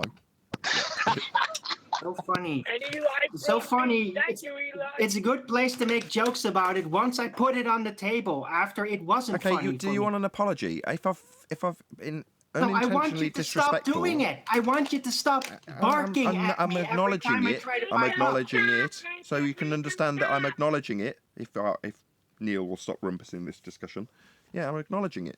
If I've been unintentionally disrespectful, I'll try to avoid it now that you've aired it. You have. I'm glad you did. I'll acknowledge it. Hopefully that'll calm you. If I do it again, point it out again, and I'll apologise like I'm going to now. I'm sorry. I didn't intend to be disrespectful. Fine. No, in the meantime... I just wanted to make a little joke and I couldn't get it in. In the meantime, you ruin a show by doing what you do and taking things personal when we all get made fun of and we just take it off with a laugh. We don't ever do what you do. You need some professional help, Arwen, because you're ruining the show. That's the way to really antagonise him. That's the way to really annoy him. Right? Tenth knows how to fix the situation, right? Talk about making it 10 times worse. Right? I know how to Put fix a little it. scoop back on top of it. Right, okay, let's step in. Stop. Yeah, because I was just calmed down, but you had to put another scoop on there, did you? Please, Why don't you take a month off, get better, and come back? Why don't you take a month off? Both of you, please stop. Both of you, please. 10th and Darwin. I'm not reacting like hello. I've seen this at least half a dozen times before, and it's disseminated and not ended well. Please, I don't want you both to fall out over this. Please. No, it's not falling out, Nathan. Yeah, it is. Here's the deal. He does this constantly. That's not an opening to start criticising him. Please, I beg of you. Fine, I'll talk to you after hours. Just let it go. Okay. Let it go. I just don't want these two to fall out. These two have a clash of personalities, which I'm well aware of. Excuse me. Now I can't talk after hours because it isn't just us two. Sorry. It's his behavior. It's his behavior that you're making a clash. It's his behavior wholly to own, not me, not Adam, not you, not Chocolate. It's his behavior. And you need to call it out because he's running the show. I'm not disagreeing. I didn't say I wasn't going to either. But by the same token, telling him when he's annoyed that he's got issues he needs to deal with, he's going to antagonise him further. I know it is, and it will, and it did, and I just had to descend that. Yeah, it is. Also, we're suppressing the truth now. You're barking up the wrong tree. I have a related topic from the last show that we can move on to something else. Yes, please. Discuss it. You were talking about chemical processes, like when you see something and it stimulates a chemical process and causes you to think or be and do a certain thing. Where's free will in that? I don't know, John. Refracted curvature. You always come up with some great points, though. Thank you. I'm not John. I'll answer. I was just joking. Discipline. I was joking, Paul. Okay. Discipline. I got it. I did that too. Right. I did that too. I did it the other way around the other day, so just to keep things fair and racist at both sides. Oh, that's fine. I didn't know if you made a mistake or if it was just joking, so I was just clearing it up. Absolutely. And I don't take it personally. Okay. I don't take it personally. So somebody says they have an answer. Wait a second. How come you're not screaming while you're making fun of me? Yeah, that's good. You don't take it personal, Paul. What? When I can get a chance. There's more important things in life than things like that. So anyway, so somebody had an answer to my question. So if we're just a bunch of chemical processes occurring, how can free will occur in that? Well, discipline. was I mean, I don't know. Somebody told me, it was me. Somebody told me that you know, humans are born sinners. We have to be taught how to behave. Like, take a child for example. They have unsavory behaviors, and you kind of show them, hey, this is not really appropriate, and yada yada yada yada. But I think it's the discipline, the choice to cave into those desires because they're here for whatever reason. We have the choice to give into them or not. Well, I'm actually a little bit more basic than that. I mean, obviously, we all have natural urges and responses to the environment around us, whether it be through seeing a beautiful woman walk across the road, or getting angry at somebody that cuts you off on the street. We all have base instincts that just the environment causes us to respond to. But even a child, if we're just hear me a little bit more clearly. If we are just purely chemical processes, which means things exterior to us cause things to happen inside of us. That's a chemical reaction. How do you have free will, even if you make the choice to not give in to those base instincts? How do you get free will out of just a chemical process? That's my point. That focus on that part. I see what you're saying. It's because we're not just that. Hold on. What's free will? Conscious decision. It's a decision to choose something contrary. Sorry again, Paul? The ability to make it's a decision to choose something contrary. Try to make it simple. So you can choose something other than, or I choose a cup of coffee over a cup of tea, or I choose a steak over a piece of chicken, or I choose to turn left instead of turning right. Can be contrary to your own self-benefit. So you can choose something that's not directly going to benefit you. Right. You could choose to sacrifice your life instead of trying to preserve your life. So there's that. Yeah. But you must know it is a choice first. It must be known as a choice. That's the difference between free will and what we're talking about. Well, that's an element to it. I agree with that. But see, if atheism is true and we're just a materialistic environment, then how can you know anything? Well, yeah, that's like why choosing not to engage with the anger. Is this not like an infinite regress, like in the Matrix analogy, or brain in a jar? Well, that's one. Yeah, well, that's a different kind of argument. I guess there's an aspect to that. But even in brain in a jar, I mean, can you make choices within that brain in the jar? You can make choices within the environment that you live in. That's why I guess that is in the Matrix. It's the reason I mention it is because go ahead. The reason I say it is because the answer would be no. Because if you're, it's weird that this segued into this, because the book that's being heavily referenced in the Matrix is Simulacra and Simulation, but that's a different point. But if you're a brain in a jar, so you're equivalent to Matrix characters, let's say Neo, plugged into the Matrix, in there, they are part of the narrative that makes the decision-making process have a consequence in the real world. And they make it explicitly clear to get around this problem, which is to say that they tell Neo, or Morpheus tells Neo, that if you die in the Matrix, you die out here, linking some physical consequences to the actions that are experienced and the choices that are made, because it's key to the plot. So they have to make that distinction to make this make sense. But I give that clarity in case anybody tried to criticise me after the fact without me disclaiming it. If you're a brain in a jar, if you're a brain in a jar, then your input, the things that are being told to that brain in a jar, aren't physically happening, are they? They're all a construct, so it's inconsequential whether or not you've got a choice, because the choice has no bearing on what happens to the jar and the brain in it. It's just an idea that's been fed to the brain, if you want to consider that it's in the Matrix, and therefore all choices are inconsequential. It's a nihilistic way that is also ingrained in heliocentrism. Again, that's a different topic. But in terms of your answer, no, the decision itself, if created, has no outcome that influence anything in reality or physically. Therefore, it's inconsequential and moot. So no is the answer, if you ask me. No, that you know what? I mean, I guess I don't know what the question is. A yes or no question. No, would you having any ability to make a decision and make a conscious choice on a decision. If the decision itself has no physical outcome, then no, it doesn't have any bearing on that, being able to make a choice. Okay. Well, if things are physical, purely physical, then even in that, you can't, even your choice to make a decision, there can be some other exterior cause to it. So you even didn't have a choice in that, which actually atheists actually admit. So they have the experience of free will, but they can't say that they truly have it. Now, here's something else, a piece of this. I was thinking about this the last couple of weeks. Information requires choice. You know, like when you have to choose to do, like use this letter over another letter, or I want to communicate this over that, or I want to communicate this idea over another idea. There's choice even involved in information, and information or choice is required for information to be present. Like to build a car, you got to say, I want to make it out of aluminum instead of out of plastic. It's a choice. I want to make a tire out of this type of rubber instead of that type of rubber. I want to use this tread over that tread.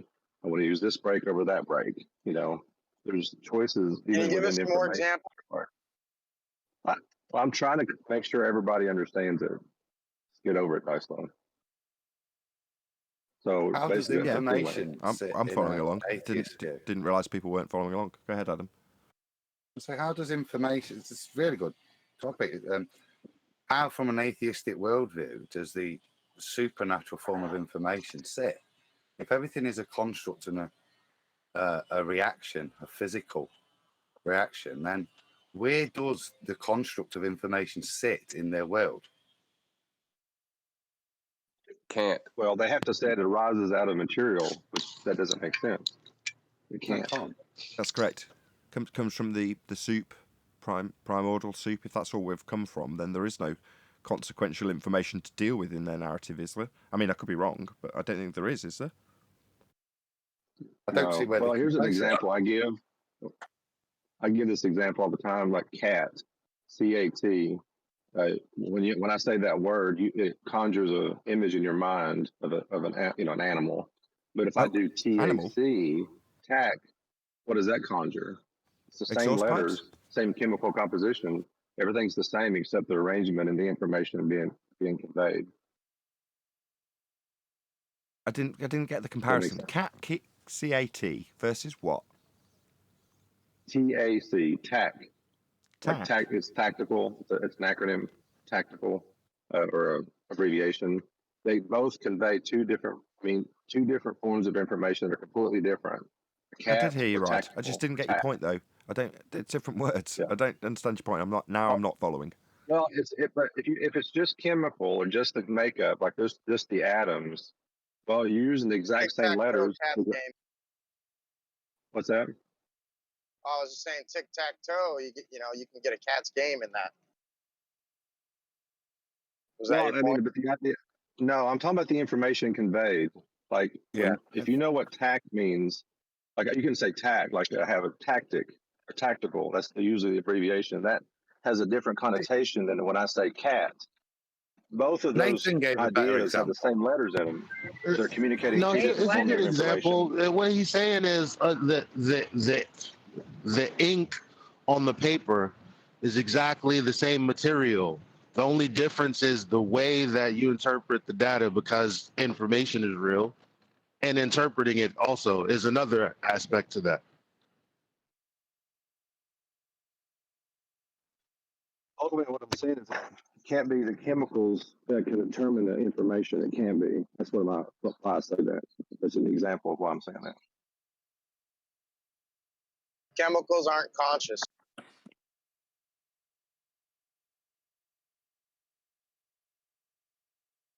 It's not the only issue with free will. If you talk about a sovereign creator of the universe, how do you have free will? Because he gave you the free will. It's mysterious. Paul said it yesterday in another Hold on, before we get into that. He Sorry, existed all alone. stop. Are we now moving away? Because this is a different subject. Paul? If it's all chemical reactions, there's no free will. That's what I was arguing. If you have free will, then you're more than your chemical processes. Consciousness is not chemical. It cannot be reduced to a chemical reaction. But if you don't know, you have a choice.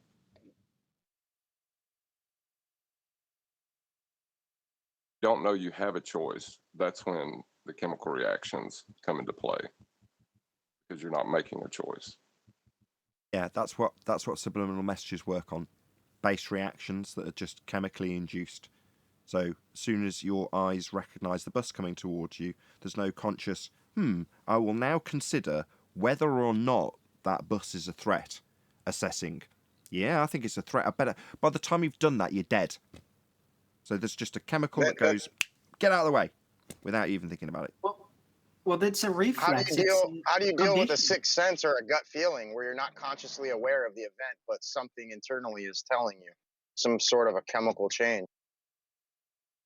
I don't know. It's a separate subject. That's the consciousness driving the chemical processes to warn you. We're just clarifying that there are certain processes that don't involve a choice at a conscious level. They're just instinctual, if you want to use that word. And that we're just juxtaposing that with the point that Paul's making so that it's not confused by anybody who comes back in the comments afterwards and says, no, of course chemical reactions can just cause you to do stuff. You've got instinctual reactions. You discussed them yourself on the show 45 minutes before he made the point. And we did. So I just want to point that out in comparison. Yeah, but doesn't take away from his point. It's still valid. You've got to have conscious decision-making ability. If you're in a world that's come from a soup of nothing, lightning, you don't have that.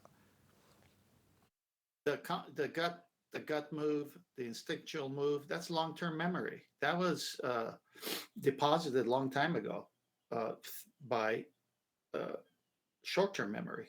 So you moved out of the way when something was coming at you, whether a truck, a bus, a car, a hammer. And so then, because it's already established in long-term memory, you don't have to think about it through the cognitive means. It bypasses, it goes to the long-term memory, and you move because you have to. But that deposited... I'm not talking specifically a reaction rather than like you feel somebody watching you. You don't know somebody's watching you. You just feel a presence, right? And you react to that. There's nothing instinctual about it other than this gut feeling that you had that's not based on a conscious awareness. I was addressing Nathan when he said, when you move out of the way from a bus, if you don't do it fast enough, you don't have time to think about it, you're going to be dead. He's right. You move away because that's already been established in your long-term memory, and the synapses through your eyes hit the chemicals in your brain, and you move because you know to move.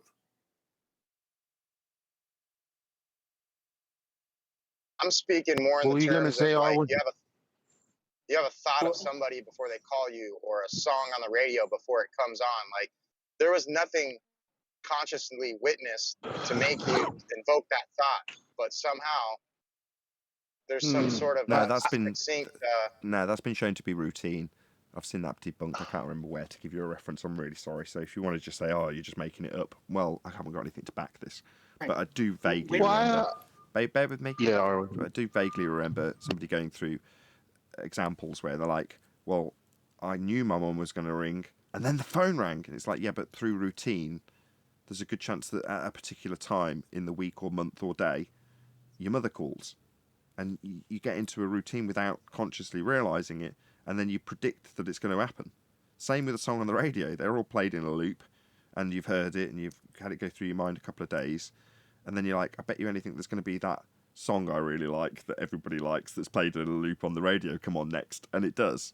It's like, yeah, but that's just patterns, pattern recognition, with subconscious pattern recognition being the main culprit of why that happens. Anyway, I just wanted to cover that. Exactly. Yeah, the subconscious has much more a structural oversight than your consciousness typically handles, right? So I just wanted to say that... I mean, I've had friends that I haven't spoken to for years call me. I just wanted to say that Pavlovian reactions could be considered like a chemical response, but without the process of going through it and basically allowing that to sink in, right? how are you going to have that response, right? You have to go through the conditioning before you can have the conditioned response. And you have to have a conscious for that, or at least a subconscious. It's complicated. I just think that the consciousness is a very prominent non-chemical factor that is critical to every reaction you have. Like, you can be preoccupied in your consciousness with inner thought and then not have instincts triggered because your attention is not on the outside world, which would trigger the instinctual reaction or the conditioned reaction. So it's consciousness in the end that really is always the key factor, and that's non-chemical. What about Yeah, deja also vu? to the point Does of that fall in the same feeling category? someone Hold on, Eli. feeling. Hold on just one sec, Eli. Go ahead. Was it Die Slow? Go ahead. Yeah, I was just saying, does deja vu fall within the same construct, Darwin, that you addressed? Deja vu? Well, maybe. It's complicated, because the subconscious, it goes places where your consciousness might not be able to, right? So maybe through your subconscious, you remember things that were going to happen or just the feeling of it through a dream and then get a deja vu from that. You don't have to understand it, but you have the feeling response. You have like a recognition response. You can't make any sense of it within the logical linear time frame of thinking. And that's why you call it the deja vu. What about a vujade? Well, just to clarify, there's 11 different types of deja vu, I believe. If not 12, but yeah. Anyhow. Oh, okay. Really? Gonna count them down. Dun dun dun dun dun dun dun dun dun dun. Down one at number 20. Science can't explain it. Oh, we're not gonna get them. I thought we were gonna get the 20.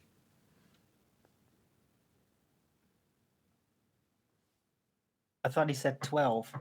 Or whatever he said. 11 or 12, yeah, different types. Go on then. What are they? So what are they? Oh, fuck, I'm driving. Let me see if I can Google it real quick. No. Not if you're driving. Don't be Googling them. You're joking, right? I'm not going to be responsible for you crashing into the back of a truck. I do all the time when I'm driving. Arwen, go ahead and Google it. Oh, okay. Yeah, go ahead, Arwen. 12 forms of deja vu. Okay. We'll see what I can find.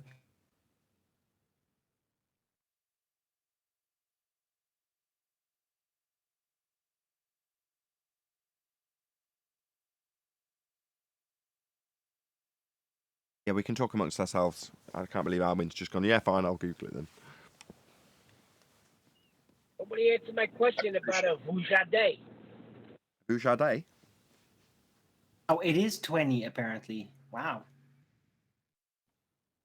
I was onto something.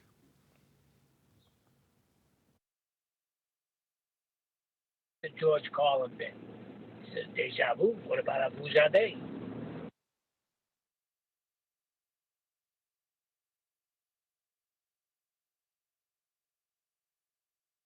It's a pretty big list. Want me to, name the different types? Yeah, if you could, just give a brief rundown. Okay, deja vu is one. Deja senti.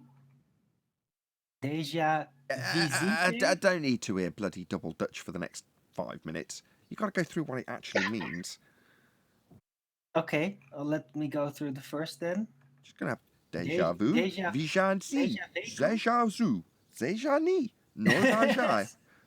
Yeah, it does all start with deja, but deja vu is what most people are experiencing when they think they are experiencing deja vu. Deja vu is the sense of having seen something before, whereas deja vu is the experience of having seen an occasion before, but in great detail, such as recognizing smells or sounds.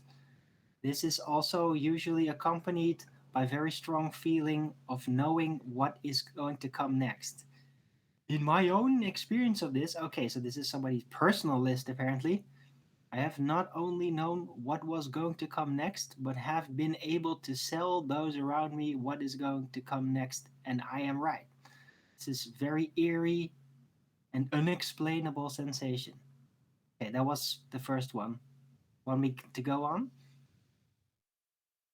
Nathan? Well, I mean, yeah, I'd like to say something about that. I'd like to say something about that very quickly. That sounds to me like somebody's like basic psychic ability, you know, as opposed to deja vu. Deja vu was just like, I'm sure this has happened before. That's not like I know what's coming next.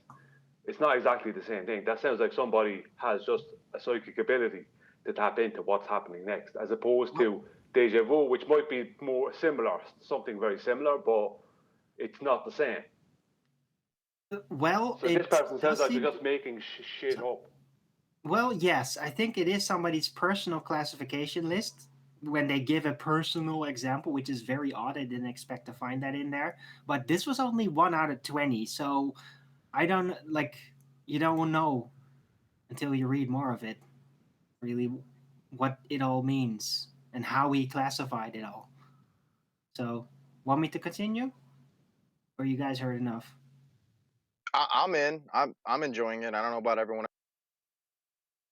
Okay. There is no number 2. Number 2 is deja senti. Sensation that you've had the same thought or feeling under the similar circumstances in some earlier point in time. It is associated with your temporal lobe epilepsy, also known as your... What the fuck? Okay. It's having a phenomenon of already felt as... Wow, this is a mess. This is a very messy written list. I don't know if this is worth continue to explore this. I mean, I've lost interest, I've got to be honest. Yeah, me too. I could continue to find another list. This was the first one that popped up, 20 forms. Go with your gut feeling, mate. I can post a link for those that are still interested in reading into that. Man, that was written very sloppy.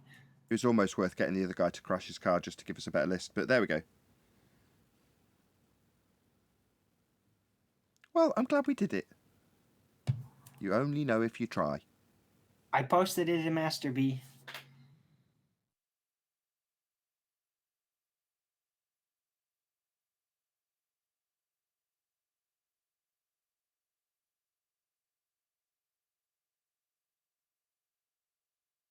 Right, well, that killed the conversation completely on what was a... We were talking about chemical... Let's be honest. Let's be honest. It's just more people making shit up, isn't it? That's the problem with the world. People making shit up. Yeah. Listen, yeah. People making shit up and trying to put it to their name, and then they're some kind of important person. That's all that was. It's just more of the same. People making shit up. Well, sometimes people can make up really good shit, but this seemed just very messy. So it didn't seem maybe that like whole particularly brilliant. Maybe the whole conversation was a chemical reaction and we had no choice. No.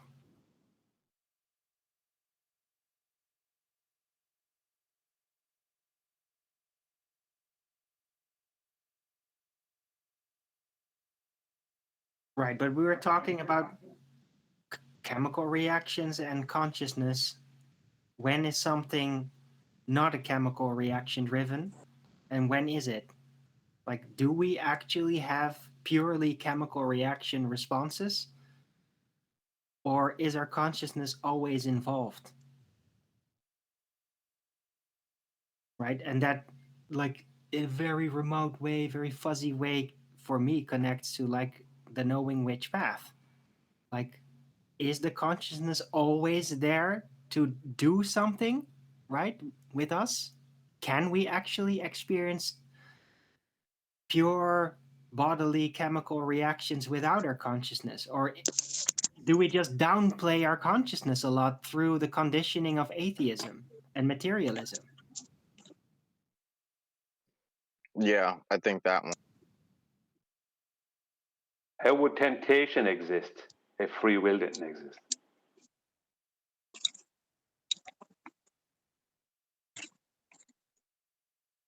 But freedom of choice definitely exists, right? Always. It's not always a viable choice or a reasonable choice or a what do you call it? Well, what about animals? Aren't they like pretty much acting strictly off of chemical reaction? No.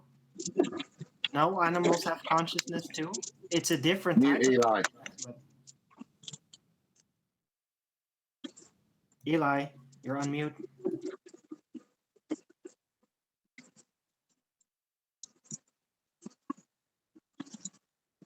Dude. Eli. Oh my god. Eli. Eli destroying the show, typically. It always sounds like he's like bussing tables or something. Eli, you're still off mute. Causing horrendous feedback.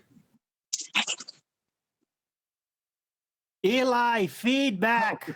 Mute! Hard to mute him. That's worse than I've ever been.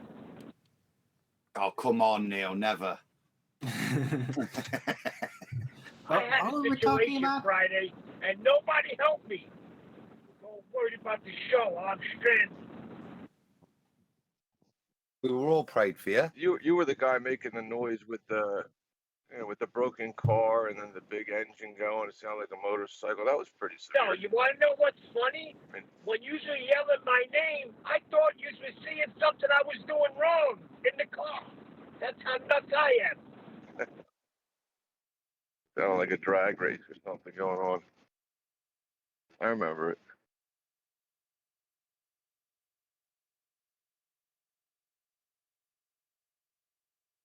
I'm trying to remember what we were talking about. Oh, it feels like deja vu. Oh, we got you. What type? Yeah, I've thought about that before. So like I've had pretty severe deja vu before, like, you know, where you could see the next thing coming, or I had a dream and then watched it play out in real life. And I've questioned, like, you know, not scientifically, but just like wondering where this stuff comes from. Is it put there? Is it like some part of a pre-designed program that like when you have certain amount of, you know, thoughts go off in your head, then you get this reaction from the creator that tells you something. I don't know where it comes from. I have no idea. Well, I've heard many people try to explain like all this situation and the subconscious and why things seem to come ahead of time and all that through dreams. And I've heard multiple people, as in like a 20 over the last 7 years, give a pretty cohesion structural explanation for it. And that is that they are convinced, and I tend to side with them, that the actual conscious experience that we have is like the last stage of information exchange. That like we're like the 7th level, the final level, and we always catch on late on everything that passes through us information-wise, even in the dream world, like before that. And that is the reason why we can see ahead of time through dreams. It's just that our last phase, the 7th level, the earthly time linear experience consciousness, is not made to be able to deal with that. And that's why it doesn't really work. It doesn't really fit. It can only like fleetly see things, right? And I thought that that explanation was pretty logical sounding. It sounds nice. I don't know, who knows if it's true. I mean, you can't check it, but it sounds nice. Yeah. Could it be possible that the physical realm in which we live in, that which can be touched, experienced, and quantified, the physical has limitations and laws applied to it, and then the metaphysical or the spiritual realm or aspect that we seem to traverse as well when we go into dreams has no limitation of time and space and things like that? Yeah, so That's it's like kind of like what I was saying is that you could think about it as Kevin, if an it's analogy? like It's Brian. still entangled with the physical experience, though. Everything we see in dreams is all based on what we saw in the material realm. So yes, there is less spatial limitation. There's less appearance of time, but it is still all based. The entire experience is still all derived from our experiences we had in the material realm. That's how our dreams are built up. You might be looking at it in the wrong way. Let me give you an analogy. You know, when you're watching a movie you haven't seen for a long while, and whether it's a movie you like or whatever, it doesn't matter. And normally it'll be a movie you like, and you know it, and you haven't seen it for a while. So a part comes up, you go, I forgot this part, but you know what's going to happen. But maybe it's not that maybe the deja vu is the parts of our life that we had already watched. We already watched the video of our life, but maybe these are the parts that we forgot. Oh, hang on, I forgot this part. Oh, you know, but you still know what's going to happen. As soon as because you've already seen it, when that part comes up, you go, I forgot this part. Now I'm going to do this, and that he's going to do that, and someone's going to knock at the door, and it all happens. You remember it. Maybe it's what you see it though. Right, it's the prevision. Before you were born or something. I don't know. That's not a question I can answer. It'd have to be before you were born. Right. Or if you want to, before the analogy, if you see it as something, it's a part of a movie you forgot. You don't register the rest of the parts because you remember all that. Right, well, that's what's the same people that I referenced that talk about these mechanics. That's what they call pre-life. And that is like you and God basically figuring out what your incarnation is going to be. And you get to scroll through, but only from that vantage point perspective, which is kind of like not you as a person yet, right? And then you experience it, and then afterward you get the afterlife experience. So the deja vus might all be derived from pre-life experience, which is like an other dimensional experience you get before you're born, but you forget because it's not based on your typical earthly existence. So don't do that, Neil. Don't do that. Because when we do it, nobody stops us. Don't do that. What did he do? What did I miss? I can't say it sounds like a bunch of bullshit. It sounds like a bunch of bullshit. Well, Jesus sounds like a bunch of bullshit. So now let's have a fight about it. No, he doesn't, but that's fine. If he doesn't Yeah, get it, right. This I'm is just all saying. fuzzy spirit mechanics, Just 1 second. so Stop. You Everyone stop. Everyone stop. I want to know what Eli meant. What did he say specifically? Well, Arwen is laying and Brian is laying out what may be, what they believe or what they might believe to be a reality before this one, in which you've experienced seeing your life. You and God sat down, had a game plan, and looked through your life and said, "This is what we want you to accomplish." Da da da da da da da da. And you forget most of that, but sometimes you get glimpses of it when you're alive, and that's what might be deja vu. And Neil said that's a bunch of bullshit, and I said, let's not do that. I said it sounds like a bunch of bullshit. Hey, if that's what it sounds like to you, that's your prerogative. I'm fine with that. That's quite a good description of people that hold a belief in reincarnation as to the purpose that you do return and have that discussion. What are the purposes of your next incarnation? So I understand why it's not bullshit. It's somebody's true belief. Lots of people's true belief that is the cycle of life that Brian was describing. Well, the thing about it is that what Neil said is a bunch of bullshit. Like, we're just specifically talking about deja vu. And yeah, it does what I said, and then what Arwen talked about, does fall into the realm of us seeing what's going to happen in our life before we get here. But it doesn't specifically prove or even state that we have many lives. Now, I do believe more in the reincarnation side of things. But Neil, you saying that's a bunch of bullshit. We're just talking about deja vu. If it's a bunch of bullshit or sounds like a bunch of bullshit, then what's your analogy or your take on it? What have you got to add to it? Because if you're just going to say that's a bunch of bullshit, that's exactly the same as a baller saying that's a bunch of bullshit. Come on, we don't need to go there. Okay. Can I just hello? I just got to step Hang in. Thank you, because now it's been clarified. I know what the argument's about. Now, if I lost track, so did the audience, or at least some of them did. So thank you, but can we not let this point now disseminate into the same row it did when I stepped in because I didn't understand or follow what was being challenged? Thank you. Thank you. And I need to hold on. I want to fill in about what I was talking about because I did not mention reincarnation. It was let's not open it up to a new subject, Arwen. Stop. Okay, and you can I cover never that. said it connected. Arwen, please. You can cover that later. It's a new subject, and I'm pretty sure Adam wants to step in on the same subject. We'll see. Yeah, well, it's just I defended the reincarnation stuff.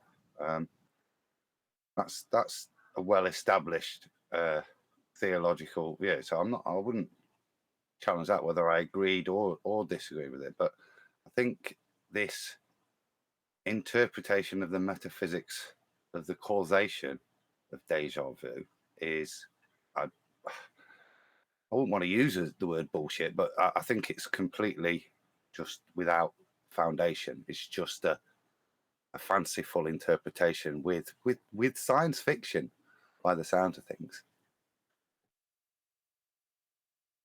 And that's what I asked. What are you backing it by?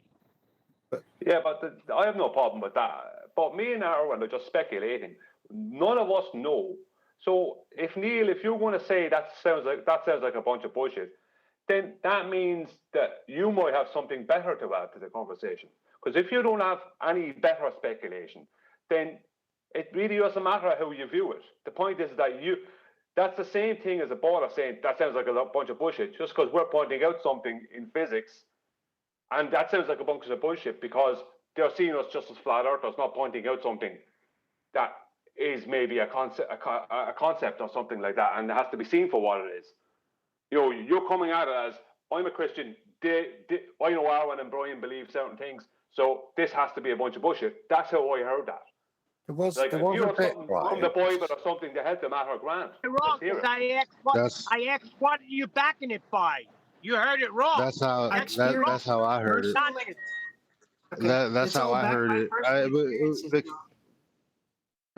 So that's how I heard it too, Neil. When you do say, we're gonna make you this way, and this is what we want you to do. Yeah, God needs you to. Could you hear me talking back to you, Neil?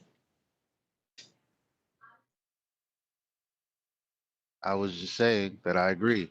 That's exactly what it sounded like, and that's why I said what I said. Now, here's the thing. Just because you say what is yours, what is what you're saying back by, it leaves the connotation that if you did have some belief, that would be backed by some kind of authoritative literature or experience or something. So you are saying what we heard you saying. We know there's competing. I wouldn't call it competing, but whatever. Why can't you just leave shit alone, fam? There was it's not cool. It's not cool. That's all. There was the little bit that Arwen was reading, and I was just doing something. It just kind of sunk in a little bit on what those definitions you didn't like. But they did, listening to it did sound like a physical description of what's happening, that it was a feedback fault, deja vu. It said that said something along the lines of within the lobes and the medulla, you were getting an almost repeat firing epilepsy of the neuronal input, which would then give you the feeling of deja vu, wouldn't it? If the neuron fired twice, the second time, but so fast that you're not able to interpret it as two, but you are aware subconsciously that there was two neuronal firings of whatever the deja vu event is. Wow. That, I think, is what that's. Are you saying it's like looking cross-eyed spiritually? No, it's saying, like in the output in epilepsy. So I want to move my arm, Now, the message for moving my arm goes, but then it just, for some reason, it gets in a feedback loop. It keeps firing that, and that's what a fit is, yeah, put simply. What I'm saying is that description seemed to be the inverse. So from an input mechanism, the input comes in, whatever that input is, and instead of it just sending it once, it's sending it twice. Now, you're still receiving, the brain then puts it into an order, so you rationalize it, but it gives you that odd sensation of deja vu. I think that's what was being read in the physical description. Right. Well, I agree that might be that one type. the deja vu does have a very specific type of sensation, and I'm like well versed in like figuring that out as an empath, the details of feelings, right? So yeah, it does have a very specific feelings, and sometimes that feeling can trigger and then almost through association make you believe that there is a deja vu happening when there isn't any actual cognitive material to suggest such, right? That also happens. It's like the other way around. Have you guys ever experienced that? It's just the feeling, just only the feeling, no elements. You don't really understand why you have the feeling then, right? I'm not sure I have. Anyone else? Like it's always been a visual thing for me. I mean, I've had experiences where I've never been somewhere, but all the sensations, the things that were said prior to them being said, like everything just kind of relapses to a degree, and it's like it's almost as if you're living within a memory. Not that you can distinct the past time and date that you experienced it, but right. So I don't know if it's more of a sensational thing versus a practical, eventual thing, you know. But that's a good description. The way you describe that, it does feel like you're re-experiencing a memory, but that is the sensory input. That's how it feels, right? What the cognition does with the information that is presented, and whether it can figure out whether you really did experience that before, or it's just really convincing feeling that you did, that's another matter. Well, I think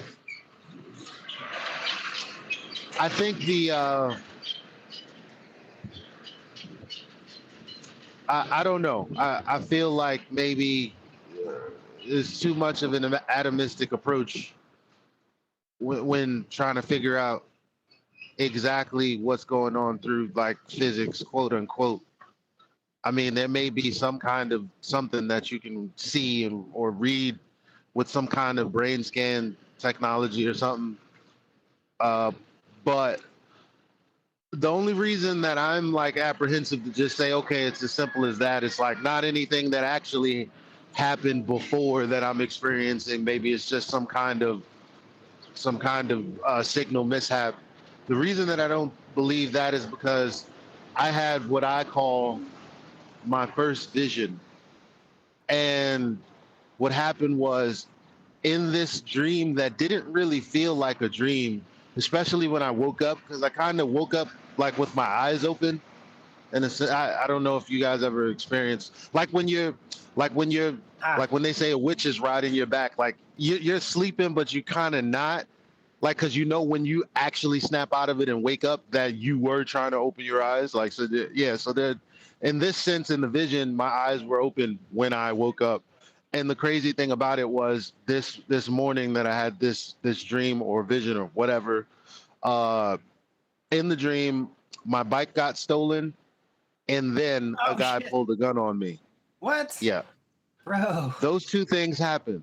So I wake up that morning like, that was pretty. Felt weird, that dream.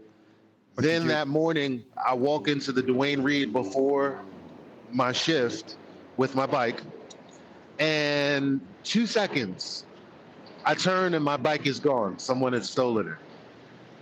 And I said, wow, that's insane that my bike got stolen in my dream and stolen now. What a coincidence. Really, I wasn't being facetious. What a coincidence. Oh, that sucks. Well, good thing I have multiple bikes. So I go on to work. A couple hours later, say in the afternoon, I'm riding the one train from Harlem, and a guy bumps into my bike. And I look at him with a little bit of attitude because I'm like, fucking hell, come on, man. And he's like, what? You got a problem? I'll shoot you right now. Today's not the day, fam. He didn't say fam, but I say fam. But he said, today's not the day. I will shoot you right now. Put my hands up. I said, man, I don't want no problem. No problem. I was totally shaken because, well, I had just had the dream. So it was he didn't actually pull a gun out on me, though. But it was insane how that happened the very next day or the same day. Yeah, that's if I had the dream that morning. Some serious deja vu, where you actually had the dream that is still in your memory when it's happening. That's not deja vu, is it? Well, that's more like a premonition. Very distinctly different phenomenon. Yeah. It's more. That's premonition. It's more of a premonition. That is not deja vu. That is like a warning, a signal, a psychic warning, something you're being warned about something. It's called a premonition.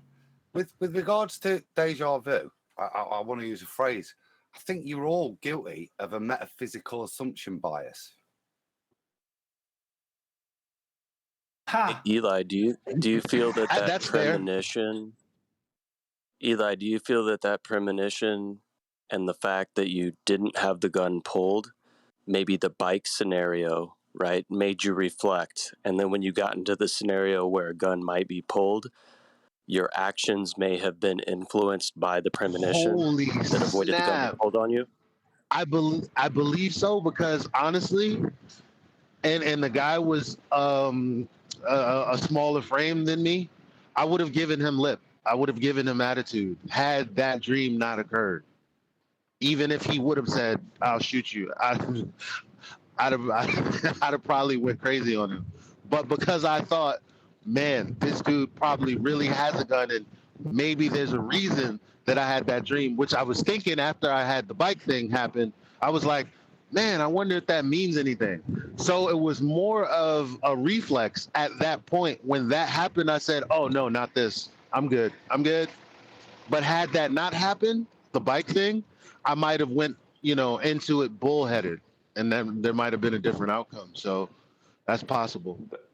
That's the warning, though. The warning was that when this situation wasn't so much the bike being robbed, that was just the precursor to get you to pay attention to it. The warning was when you run and bump into this guy has murder on his mind, and if you push it with this guy, he will shoot you. The warning was he will pull a gun. Your decision at that point decided whether you got shot or not. Hi. Do you ever have a decent I'm glad mic? you're still with us. Or you live in a rough area and you're having nightmares about it. QE is trying to say something. Let's hear what he has to say. Yeah, QE, tell me why I'm alive. Come on, give it to us. I asked you a question. Didn't you hear me? No, what's up, brother? Do you ever have a premonition of a decent mic? I was trying to hold it away. I'm sorry, guys. Does anyone have premonitions or flashbacks? No. That's a contradiction in metaphysical terms. What the hell are you guys on today? Shrooms, LSD. You're high on life, QE. It's baller summer. juice. We're all high Baller on tears. Well, Yeah, we drunk some of those. I know. It gets They're you still going depressed. strong and they're still going strong. Keeps you I'm gonna get it out. hydrated, but that's about it. Gotta be him. They're still going strong, chat skanking though. You haven't done anything about that. We got Dr. Well, Phil no in one's had a here. premonition about it. Yeah, Oh, we All right, got I'm Dr. done. Phil in I'm here. done. So I'm going to master the skill of chat skanking, and I'm starting it with you, QE. Good morning. Good morning. How's everyone doing? Good. Great show yesterday, QE Live. Yeah. Do you like it? Yeah, I was there in chat. Ah, darn chiggers. Yeah, by the way, next time I expect a more decent food talk and not this gross blister and bitey spider talk. That was like, ew. Yeah, but you didn't see the blister, so it's not gross for you just yet. Yes, it is.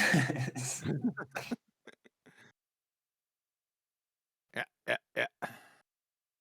No, but still a good show. Adam, I just sent you your demise, by the way. It was quite simple. Yeah, I sent it you back. You're you're trouble, mate. You're all back to front upside down. Is he using the wrong angle, Adam? Have a banana and read my response. I ain't reading your. I don't need to read the response. Is he using the depression angle, Adam? No, he just shot himself in the foot. No, he didn't. He's took his eyes over to the zenith of the star to figure it out. No, I did not. Yeah, you did. That's what the picture you No, just I drew is. didn't. I took my eyes. I'm going to put it on screen for everybody to see. You don't have permission to do that. Okay, can I have permission to put it on screen for everybody to see how you've got your picture back to front? Yes. Thank you. I just when I woke up, I scribbled it. I can't draw, so give me a break. Put it back to front. That's why you think it's acute. Okay, can everybody see it? No, just give me a sec.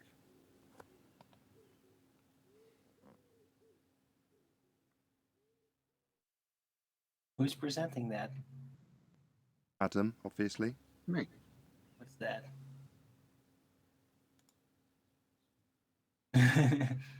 Tenth, Brian, can you see that? Looks like a. Yeah, that's what I said. It's the depression angle, Adam. That's what I thought. I was thinking last night. Kiwi is thinking about the depression angle, like between him and the horizon, and his eye and then in the water. That is an acute angle, but that's not the angle we're talking about. We're talking about the obtuse angle. Go to Master B. I posted it. You can post all you want. You friggin' knuckleheads are looking at this. I don't know whether you're on Ludes. Nathan, are you Jack Daniels Bender? Yeah, you can Nathan, see can it. we go? Okay, plain astronomy. The page says, the second slide. Again, the distance at which, can I read? Again, the distance at which. No, you can't. Why would you need a citation for something as simple as this? Because it's simple. You've got Again, the distance at which a receding object disappears behind the convexity is the same in whatever direction it's moving, and whatever may be the position of the observer, so long as his height above the water is the same. A well-defined line called the offing appears to bound the view on all sides, and every point on this line is found by the observation to be equal distant from the observer. Hence, it is a circle. Its magnitude depends only on the height of the observer and not on his position on the Earth's surface. It is also observed that a line drawn from the eye to the offing is not exactly at right angles to the vertical line drawn through the eye, but that the angle so formed is slightly obtuse, the obtuseness being greater as the eye is higher above the sea. The angle, however, is the same in all directions. Yeah. So Adam is right. Where's the obtuse angle? So where's it? You didn't need all that. Just look at the picture. Wait a minute, Mr. Where's the Citation, obtuse angle? I don't need all I that. can call it a Picture is wrong, John. green-legged unicorn. Yeah. Where's the obtuse? Okay. Let me just bring the picture back up, and I'll explain what you're doing. What your picture. We're supposed to be looking at the adjustment to the elevation angle. Now, the angle you've drawn is at the GP to the star to the observer. Okay. That's right. Well, that's not what the angle we're dealing with. You've got to go back to the boat, and the angle, the elevation, the height of eye correction is that obtuseness that it creates. That when the eye is on the surface, it's exactly 90 to the observer's zenith to the GP. As he raises up, that makes the angle obtuse for the observer. Acute. What you've put Like in I your just picture showed. Hold on, guys. I've just got to stop you. the Hold on. GP. Quantum Eraser. Adam is very slow and very deliberate in his response. So he has pauses. I got citations. Hold on a second. I got citations from fucking Harvard, fucking No swearing. Caltech on a simple concept. I'm asking you. Subtract right, your eye of. Just relax. Just relax. I don't need to relax. You just subtract. Holy shit. Relax. Listen to what I'm saying. Look at the picture you've drawn. Look at the claim you've made and realize that you've made a claim on the wrong side of the angle. The angle is at the observer's eye, not at the GP of the star. No, what's wrong here is you're both correct. Huey, you are correct in what you showed there is an acute angle. But what me and Adam are talking about is not that. If you make another line from the eye line to the star, that angle will, right, those two lines will create an obtuse. And it's that obtuse like I said yesterday. Yeah, I know that. Thanks for the block of. Yeah, thanks for the block of instruction. I knew that. I told Adam yesterday. I said we're just looking at it from two different angles. No pun intended. No, but we're looking at how we make height of eye correction and why it is an obtuse angle. Oh, brother. Nathan, I put a drawing to be online with celestial navigation. Adam is right here. Go to my drawing. It's incorrect. And fuck your citations. Hold on. This is hold on. Is your citation? Can I just take control for a second, please? Yeah. Thanks. Stop. Oh, God. I'm trying to take control to get your diagram at 10th. I just need you to stop like everyone else. So your diagram that you've asked me to put up, is it the one that's handwritten on lined paper? Yes, the one he said F you to, and you won't let me respond. Well, I'm trying to get it up on screen. I just need to know what it is, but I need everyone to be quiet so I can establish that. Okay, it's up. What is F you about what I said first?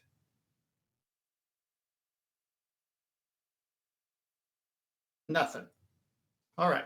Say that one more time, 10th. Say it one more time. What is FU? I'll say it one more time. Yeah, why are you so toxic? Adam is right. Yeah. Why are you so toxic to a panel member who's just talking? Well, because I'm getting pissed off to a panel member. Yeah, because you're toxic. Shut up. So now QE's toxic? I'm going to tell you. Toxic too. I'm going to tell you right now. If you'd shut your pie hole, I'll tell you. You asked me a question, right? Maybe this time it's you. I'll win. Oh, my God. You're not helping. Go ahead, QE. You asked me a question, right? Why did it piss me off so much? Well, because I think this is so simple, and I already told Adam, listen closely. We already established that we were looking at this at two different angles yesterday. I know what he's talking about. This is more or less a tongue-in-cheek thing. That's why. So I don't need citations from fucking Harvard when most of the citations on celestial navigation are wrong anyway, with the poster child being the one last night. Got it? We good? No, we're not good. We should be. I have a drawing. It's not a citation. It's my understanding of what I read, so it's my drawing. It's on screen now if Nathan's sharing. I can't see it. Nathan, are you sharing? Yeah, but I'm sharing but didn't you hear what he said? He said it was tongue-in-cheek between him and Adam. Thank you, Eli. Thank you. If it was tongue-in-cheek... Thank you, Ten. Thank you. Yeah, I have got it on screen, but QE hasn't got my audience's screen. So if you need him to see it, it needs... Where is it in Master B? If you want to pick it up from there, QE.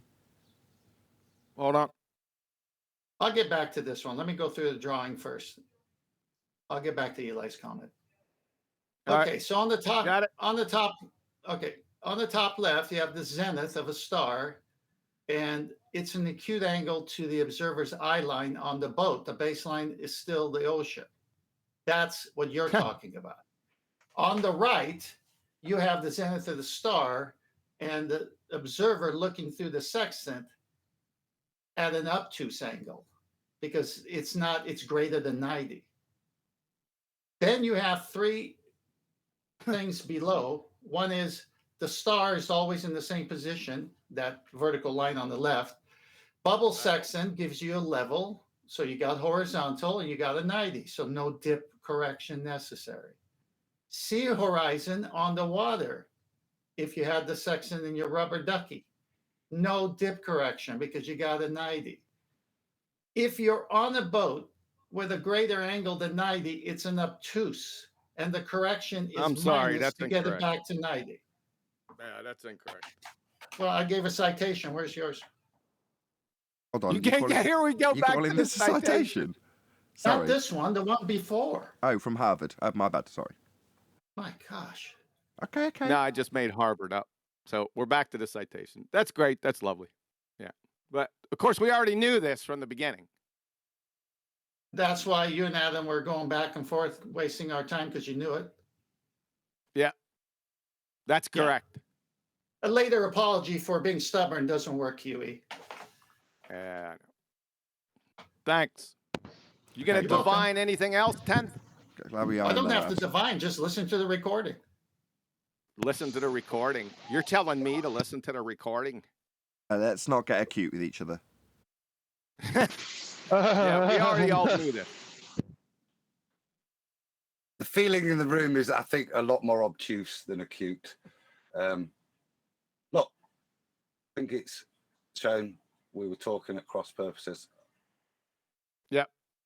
Yeah. We just look at it differently. That's all. One way, one's describing the other, but my joke landed with the right angle. Yours didn't. In last night's show, it makes a statement that we always, because it took me a while to figure this out. It was doing my head in why you're subtracting, and why it makes the statement that height of I is either 0 or a subtraction from the angle that you measure, the elevation angle. Why you do that? I'm saying it's coming out understanding of how the deck works. But that to me is the answer. It is always an obtuse, because as the eye goes up, that's why we have to take a little bit off, because as the higher we go, we have this non-linear relationship where the decks and how it resolves is slightly different, and that's what they adjust for, and that's why it's always a negative from that angle. But from the other way around, it has to be a put positive. my drawing back up. Put my drawing back up, and you see the guy looking at that angle, and then you subtract it down to sea level because the angle's acute. But that's not is it? That's an adjustment, mathematical adjustment for the zenith depression angle, which you could mathematically convert the other way, and that's what I said it would be a positive. That's simple. I don't think any of us can win this argument, because we're right to say obtuse, but we can't say the QE is wrong to say acute when he lays it out in that way. Well, it's all a mathematical adjustment anyway from the measured elevation angle. So, but in terms of how it's explained, why it's explained, and more importantly to me, why it demonstrates a flat deck, what this obtuse angle is doing, and how it's demonstrating a flat deck. Here's the problem. I'm going to tell you what the problem is. It's me, because I was in an indoctrination program in the military. Not kidding. That's what it was called. And we had a rope tying course, and then at the end we had a knot tying course, right? And we had to tie like 10, 15 knots, and then they'd come by and then evaluate it. So I'm tying this knot, can't remember which one, end of line bowling, who cares, doesn't matter. And the instructor's looking at me tie this knot. And he calls all the instructors over and he goes, "What's this?" He goes, "Go ahead and tie that knot again." I tied the knot upside down and backwards. They all stood there in awe. It came out right, but it was fucked up. The way I got there was fucked up. So that's the problem. Follow? Savvy. Does that explain it? Savvy means yes, I understand. Yeah, that's what I was thinking last night, but I didn't want to start bringing it up on the show. I was thinking you were thinking about the depression angle that's created. which means you're right. But it doesn't mean we're wrong because we're thinking about the obtuse angle. But that doesn't mean you're wrong because you're thinking about the acute angle. I knew that. That's why I started it. For me, it's important to stay on that other side for later argument. And like I said, it lends an additional support for me that it's a flat deck. With that maths, it demonstrates it's a flat surface. And as the quotes that 10th had there and what you had in pink last night, that dip height of eye is solely a correction for the height of the eye above the deck. And that's the important thing to take from it. That it is solely that. Got nothing. So that's a citation from celestial navigation, right? Purely was the word, wasn't it? Yeah, sorry. Right. Do we want to pull that up and go over that?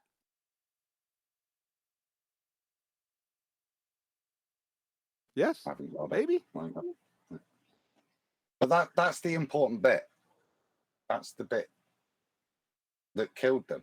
As we were discussing yesterday, that it was first bit is describing curves, tangents to a curve in these lines.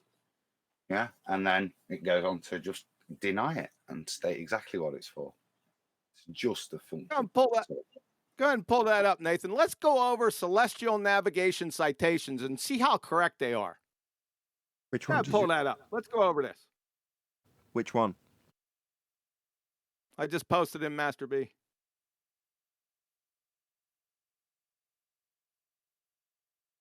Giving me the whirly whirl at the minute. So am I. Post it again, maybe. Why is it buffering? I don't know. Maybe post it again. All right, 1 second.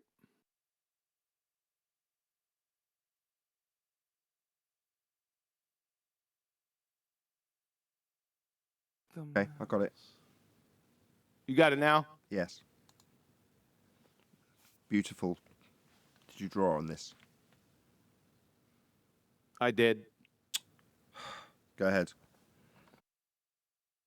Hold on a second. It's buffering. Give me a second. Can somebody read that? The next thing we must account for is the fact that the horizon we see is not really 90 degrees from our zenith or from the vertical unless our eye is right at sea level.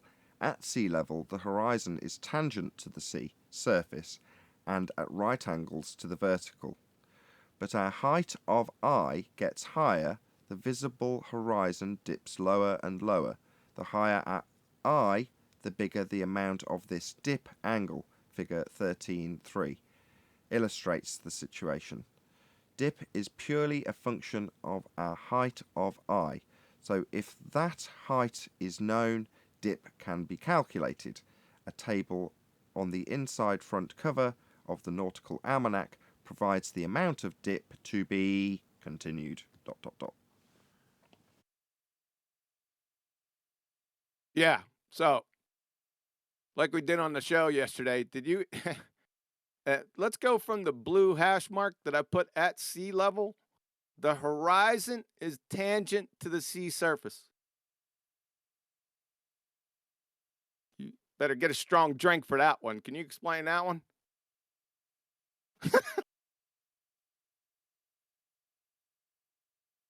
Who are you asking? Well, a tangent. Anyone, not you specifically, because this is a nautical citation here, so it must be correct. So at sea level, the horizon is tangent to the sea surface. Yeah. He should be rubber roomed. Right there, the whole thing collapses. Unless somebody can explain that to me. This is why I said the only interpretation I can see there is a claim that the sea surface at this point is no longer the flat horizontal. It's a curved surface because we're going to have a tangent to it. It's a curved surface. but the horizon isn't tangent to that. What's a tangent? Yeah, is a tangent to the sea surface. So the only way that can be is if you're reifying it as the leading edge, the horizon, and the surface is curved. So as you look to it, it's at a tangent to you because it's not. Yeah, it's only touching that one point because it's curved. Yeah, so they're trying to make out the surface is curved in this bit of the description. Yeah, but the horizon's not curved. No, the horizon is a tangent to the curved surface of the sea. Yeah, so it's yeah, I know. Yeah. It's wrong for reality and it's wrong for the globe. Yeah. Because for a start, it can't be a tangent to the curve because the curve would be below that. So it's not touching it at any point. It would have to be within their model a refracted up horizon that's giving him a horizontal that he can use. Whereas in reality, calling it a tangent means it's a tangent to a circle, that there's a circle right there. That's what he's trying to claim. Right there at the right where he's looking at the horizon, that line, that straight horizontal line he's looking at, is touching a curve somewhere. It's just like panic describing. That's what a panic description. That's how I call it, because he doesn't know how to deal with reality. He's forced in a geometric horizon there. We're going a little bit too deep. The horizon isn't tangent. And the next one, this is really good. We'll keep going on that same sentence. At sea level, the horizon is tangent to the sea surface and at right angles to the vertical. But as our height of eye gets higher, get ready for this one. The visible horizon dips lower and lower. Yeah, that happens. Yeah, every time I raise in height, that horizon just keeps on dropping. When I get up on top of my roof, I have to look down to the horizon every single time. This guy's batshit insane. Yeah, this because is celestial navigation. It has to. Well, sorry. No, you go ahead. You finish what you're saying. I'll say that. Okay. This is celestial navigation citation, man. See my point? Yeah, but hopefully. Yeah, I do. I see your point because on his globe, the horizon has to continually drop. Like so, him rising above sea level, let's just say, is making sea level go down. That's the way he has to view it, as opposed to him rising up and changing his angle to the horizon, which brings the horizon further from him visually. That's the thing, isn't it? But he has to describe it as the horizon going down the way, because he can't view it as him just going up and the horizon staying where it is. Yeah, but he just contradicts himself with everything he said previously by saying dip is purely a function of our height of eye. You see how within this lunacy, he's got a continuity error. In reality, it's off the reservation to begin with. This whole paragraph is, except dip is purely a function of our height of eye. That's the only, you take everything else away, then that's good. But with everything else, it's a continuity error between the top of the paragraph and that statement right there, number one. Number two, the horizon isn't tangent. He's friggin' out of his mind. And then he's using Al-Biruni's dip angle. In celestial navigation, by the way. There's about 5 other points that I really don't have to go over. Yeah, well, I mean, it's back to he's saying whatever he has to say to keep his belief alive inside his own head, because that description is for him as opposed for the public. He has to keep that belief alive, because from his eye line at the water to the horizon, whatever distance that is, that cannot be a horizontal in his world. It can't be. No, if we do our best to understand that first bit before the pink circle and try to interpret it, in their Bohr world, then he's firmly making a claim that dip is both a function of height of eye and also a function of awe, which is, like I say, the first part is describing how awe would be a function in the consideration of dip. But then he goes on to make the statement that dip is purely a function of our height of eye. It is a complete contradiction to what he's just described. He's actually doing it on a ball.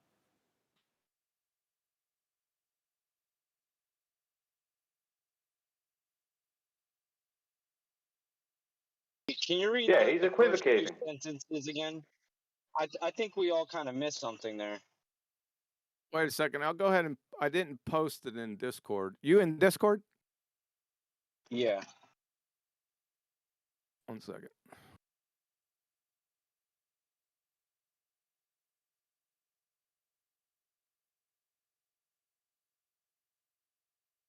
But Adam is correct. He's equivocating between the original definition of dip correction, which is height of eye, and the nowadays globalized dip correction, which is a mathematical correction, or 7/6 or correction from a geometric horizon to the real horizon. Yeah. So it's equivocating between the two. An Alberuni horizon is what is, but it's geometric. You see, fundamentally, there's no. For it to have validity in what he's saying, it has to be solidly geometric for you to be able to draw anything from it. So no refraction, otherwise it just all goes to pot. So you're saying he's putting a Alberuni? He's doing an Alberuni horizon, isn't he? It's a solid geometric thing that he can measure to. Yeah. So that horizon's going to move based on his height, his viewing above the ball, and the rate of curvature, the R value of the ball. Anyway, right, I've got to go, guys. I'm off to my son's rock concert, so I'll catch you tomorrow. Later, Adam. Later, Adam. See you later. Don't drink too much.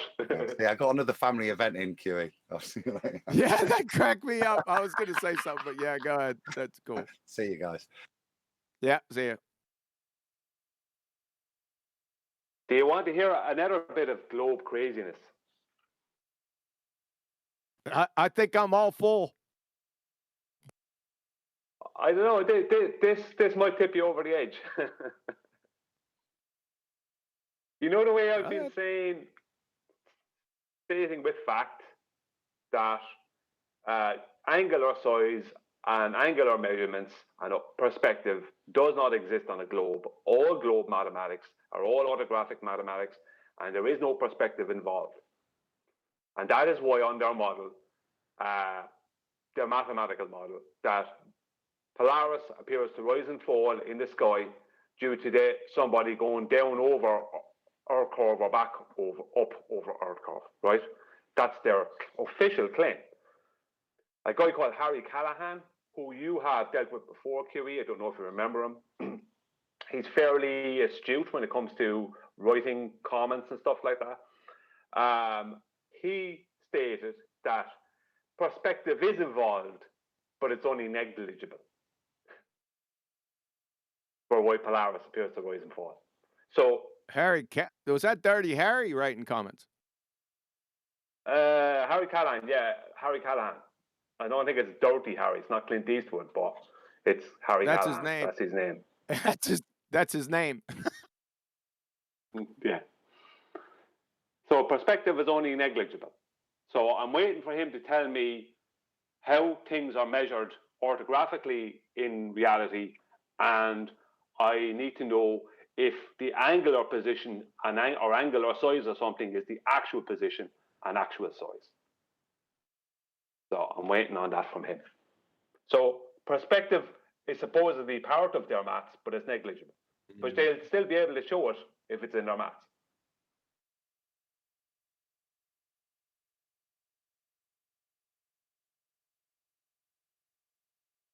I think I've heard some crazier shit than that.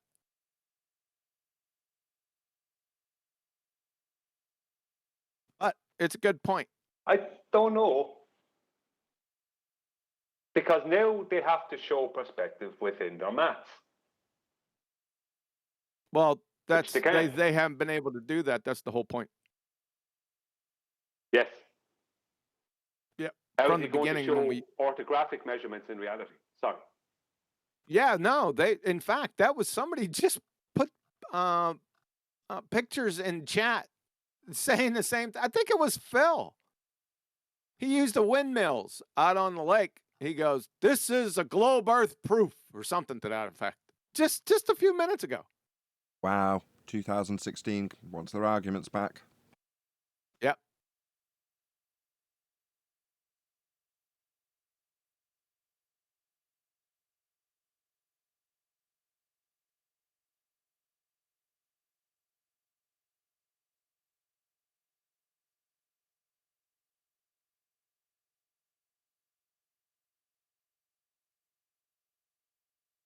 I don't want.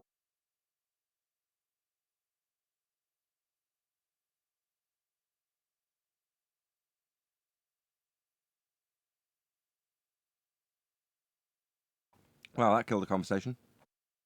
Yeah. So the moral of the story that I was trying to get to was, don't put your trust in celestial navigation citations. That's the moral of the story. That's what I said from the beginning when I started reading them, and said there's full of contradictions, riddled with it, and the angle measurement is what outs them out. So no one's putting their full trust in it.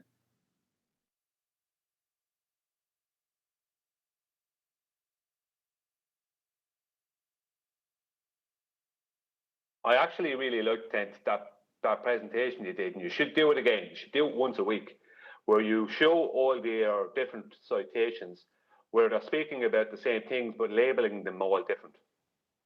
Yeah, like one time the visible horizon is the real horizon, another time it's the sensible horizon. All this stuff, where they're not in balance with each other, where the labels are changing as per the diagrams and the definitions. No, I know which one you're talking about. The only thing they get right there is angle measurements, but then they have to draw the dingleberry because they have to pre-assume and project a globe Earth. And the minute they draw their dingleberry, the angle measurements contradict any globe illustration underneath the angle. Whenever they do an angle, they have to stay true to an angle. So they make a rational horizon, which is the center of the Earth, a semi-hemisphere cut in half. So all the measurements from the nautical almanac originate from a disk that's flat, not a curved surface. So once I saw that all the measurements have to be rerouted back to a flat plane, the disk of a cut globe, it was easy to spot what they were doing. It's all happening on the flat plane. They just took it to the center of a cut globe. And then they started playing around. Well, how do we make this work out if we're on the surface? So they put something called the sensible horizon, which is like a bubble level giving you a horizontal. It's not a real horizon, because the real horizon is where the sky meets the sea. And that's called the offing. And that's the furthest a person could see where the sea is level in 360 around him if he's in the middle of the ocean. And that's what you bring the sun star to with the sextant. And that's why you do height of eye, because the Earth is flat. It was easy to spot, and now we just have to go through all the corny stuff that's in the books.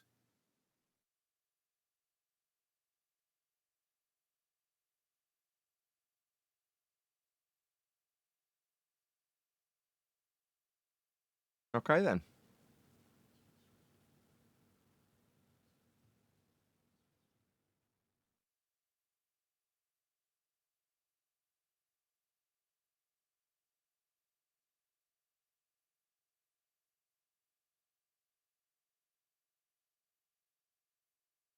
How long is this short and comfortable silence going to last?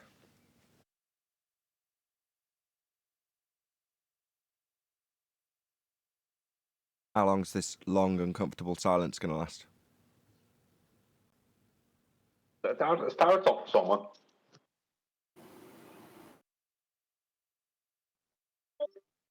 How are you guys? We're just dealing with it in the trenches, in the comments, and always dealing with the same shit. I'm sorry, same stuff. Well, we're here to help. Huh? We're here to help. Oh, I don't really find myself struggling too much against them anymore. It's gotten more and more what's the word, heated up for them, and you can tell they're really grasping at straws. And I'm in the comments, and what can we do? What can they do? You can count around level to formulas that are, invented to, work for you and your theory that you already got from flat measurements. It gets hard in the trenches, Nathan. Fair enough.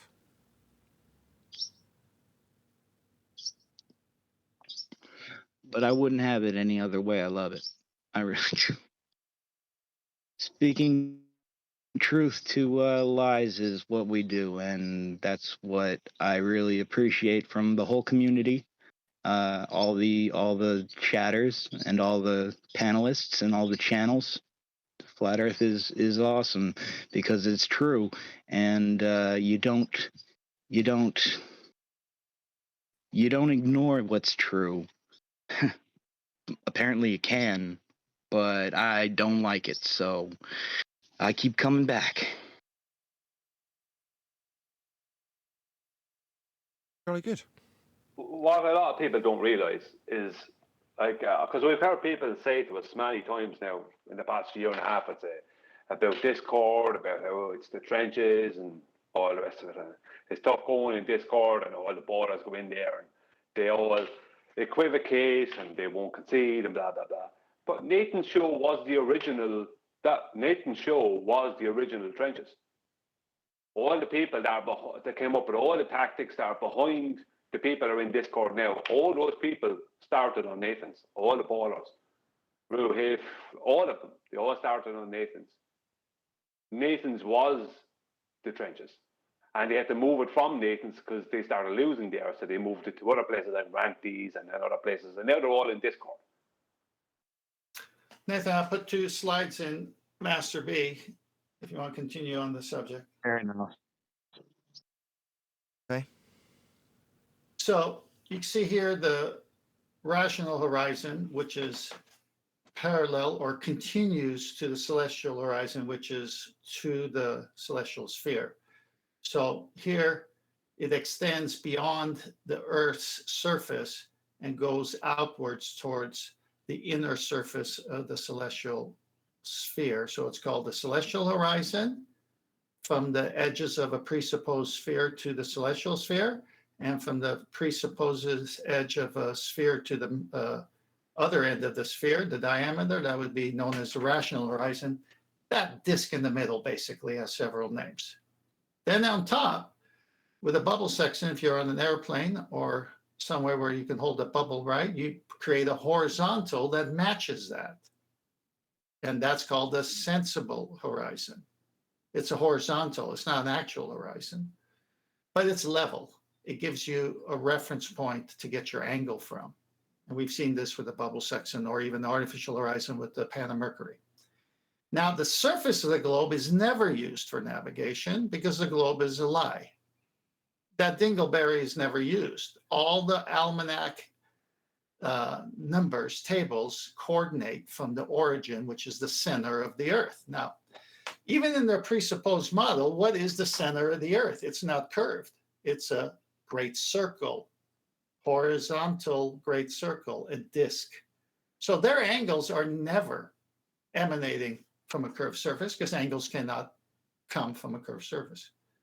Now, if you go to the next slide, you can see how it's being done because it's a altitude azimuth coordinate system. It's a horizontal coordinate system because you're on the Earth, based on what an observer sees in the sky. The zenith is a point directly above the observer. There's your 90.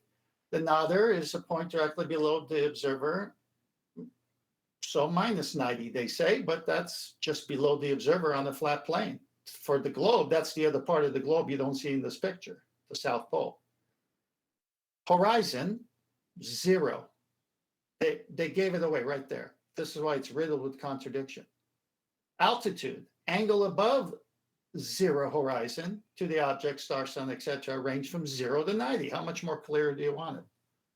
Azimuth is a horizontal angle north in a clockwise motion to get your degrees of the direction or bearing, and that's on the flat plane because that's a horizontal angle. That center of their Earth is really, in this picture, the surface of the Earth, and this is how they get angles. They just moved it to the center. And this is the local viewing distance of an observer with a star from 0 to 90. So the Earth could be bigger than this, but this is all you're going to see from 0 to 90. It's all flat. It's all angles. Cool, thanks. Got it. Man. Birdman, are you out there?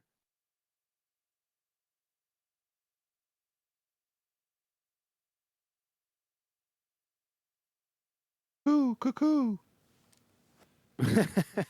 Birdman, you put the 7 steps of the scientific method in chat. This is incorrect.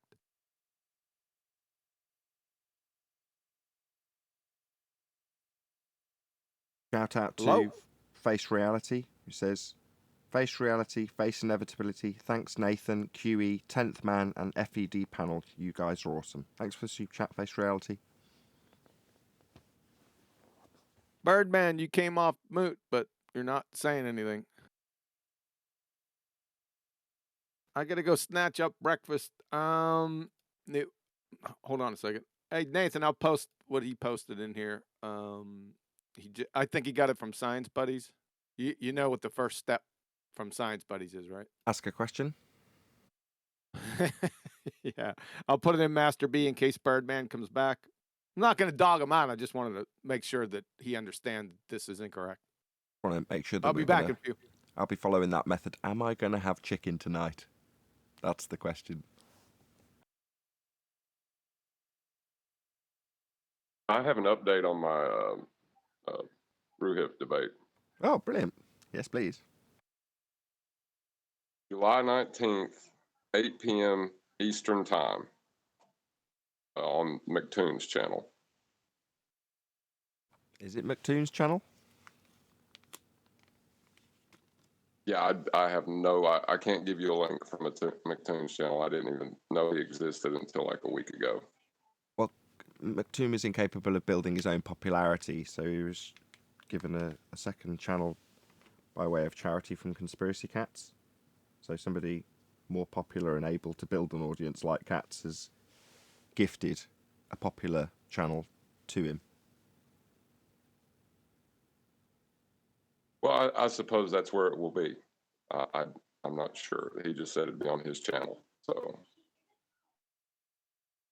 on the anti-flat Earth side of things, you can build multiple channels, so many channels that are so profitable you could just give them away.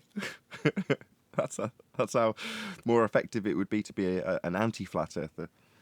Yeah, I've got channels coming out my ears. Here you go. Less popular people who are incapable of building a channel of your own that's popular. You have one of my surplus ones. The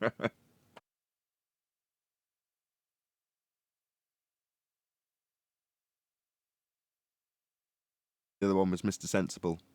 Yeah, just incapable of building a popular channel, so they get gifted channels by people who are capable of building popularity. Here you go. Have a few 100,000 subscribers or wherever it is they've managed to build in the anti-flat Earth arena. Probably less.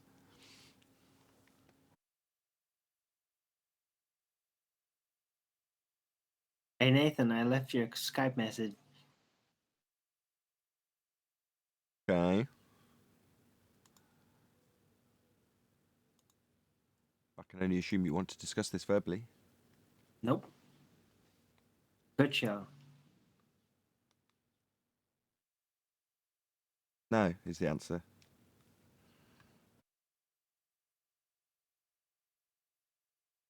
July 19th, McToon's channel. Got it.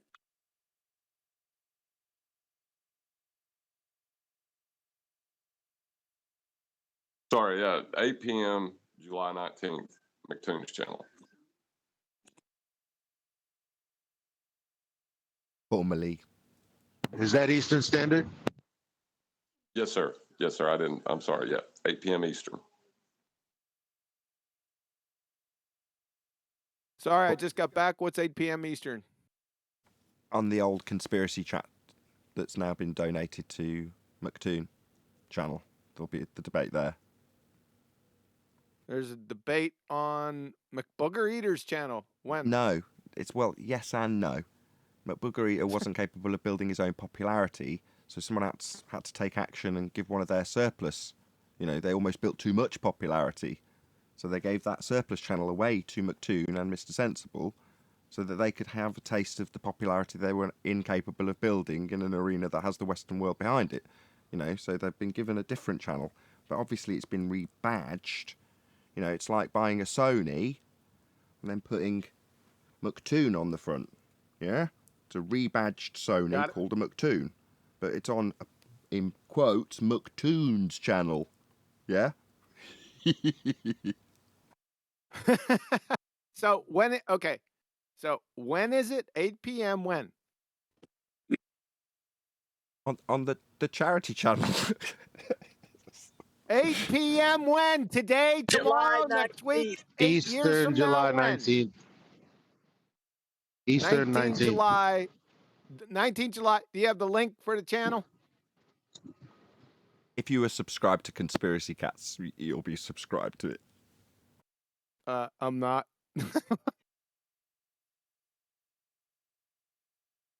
I'll get you the link. I don't have it. I didn't even know this channel existed until just recently. Oh, it didn't. It was rebadged. It used to be a Toyota Corolla.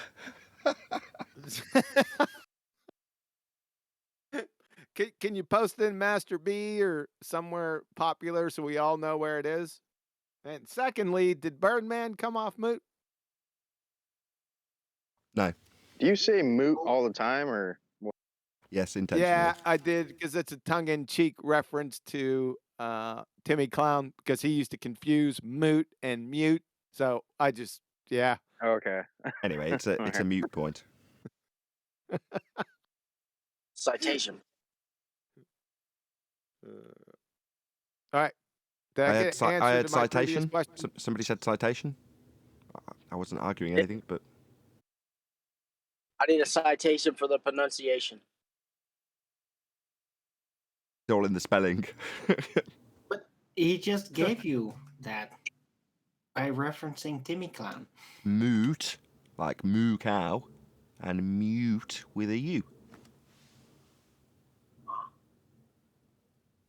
Got it. I just wish I was funny. It's all about the timing. All right, Birdman, you tried to come off mute again, and it didn't work. So radio check, Birdman.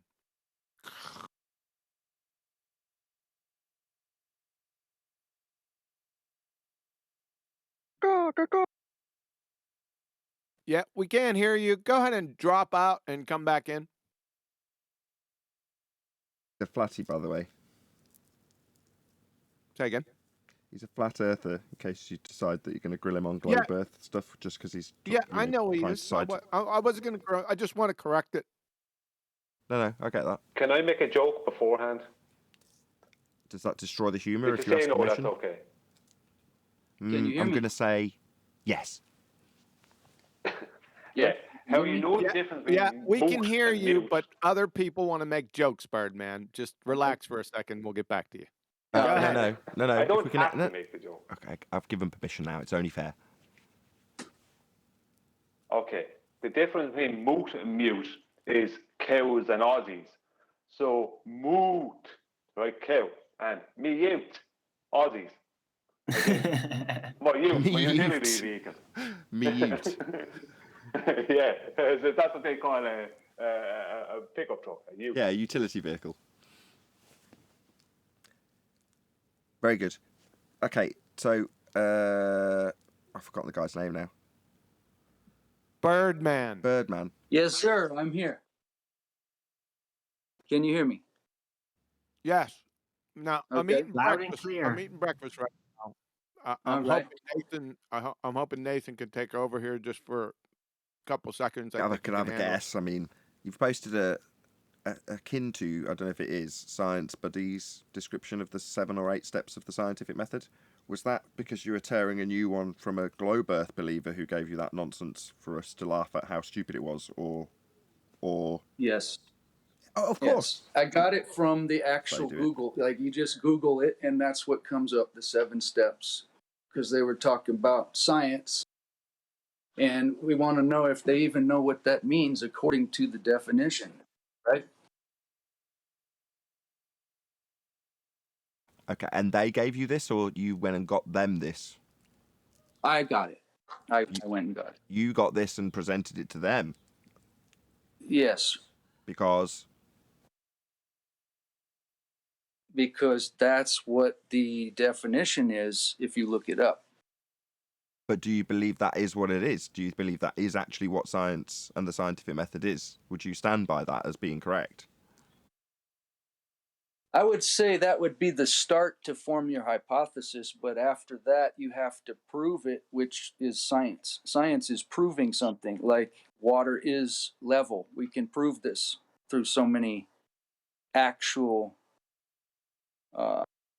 experiments. So, time and time again, we find that they are showing level.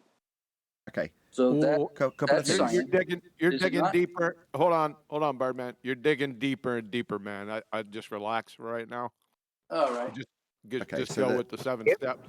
The first problem is that you're asking the wrong questions of science if you think that water being level is something that science is going to inquire about. So yeah, it's a what is question. Indeed.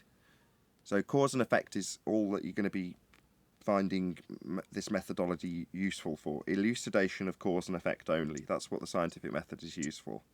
So first step is observe a phenomena. That's the real first step. Something happening in nature that you want to know the answer to. But in the citation, you've got the first step as ask a question. So the easiest way to check its validity is to try and actually put something through the method. So let's do that now. So I'm going to ask a question. Will I have chicken tonight? Would you say that that's reasonable? Because that's their first step. If that's what they want, that's probably what they'll plan to have and put it into effect. Right, but can you recognise that straight away there's a problem with that? Me suggesting whether or not I'll have chicken dinner's not really open to scientific inquiry. Wouldn't you agree? Yes, I agree. So would you therefore concede that straight off the bat, it's not detailing the scientific method because that wouldn't be a valid first step in the method? Yes, I agree. Okay, so given that Arwin explained that the other thing that it isn't open to inquiry with is what is questions, it's cause and effect questions. The actual first step is to observe something happening in nature that you want to know the cause of, a phenomena. Right.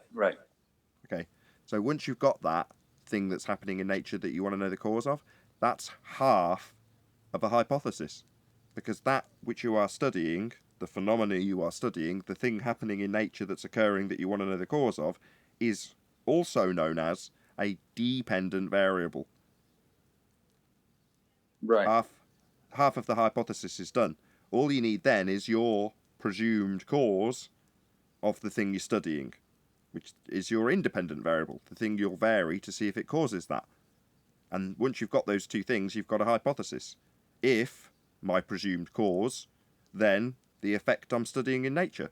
That's the real second step of the scientific method, formulation of a viable hypothesis with a cause and effect relationship, with an independent variable that you can actually vary and is actually real, and is actually your independent variable in the hypothesis, and the dependent variable, aka something you're studying and want to know the cause of. If A, then B. That's a hypothesis, excluding null. Yes. That's it. Last step in the method. Vary A, see if it causes B. If it causes B, you've validated your hypothesis, aka you've had a successful experiment. If it doesn't cause B, then you've also had a successful experiment. You proved it didn't cause it. It wasn't that then. So at the outcome of the validation of the hypothesis, or actualization of the hypothesis, otherwise known as an experiment, you will empirically validate if what you think causes the effect causes it or doesn't.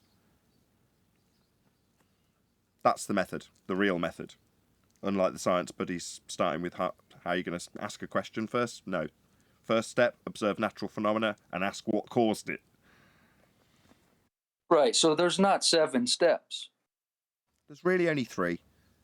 Observe natural phenomena, formulate a hypothesis, and then actualize the hypothesis. That's it. Right.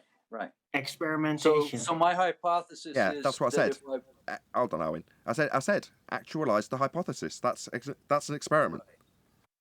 Right. So if my hypothesis is that water should level out if I put it into a glass, and then I proceed with pouring it into the glass and it does level out, well, there you go.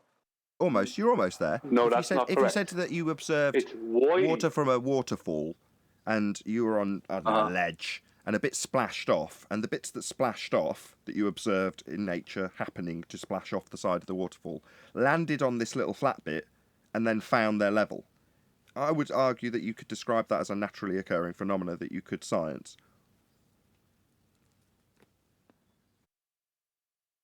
Yeah, it's a natural occurring phenomenon. Yeah. I mean, it just happens. Sure. It levels out when it hits. Yeah, so your question is, why does water level out? Why is water always level? That would be the phenomenon. Sorry, it's the bad English. Why does water find and maintain its level? That's it. My English wasn't the best. Yeah, that sounds better.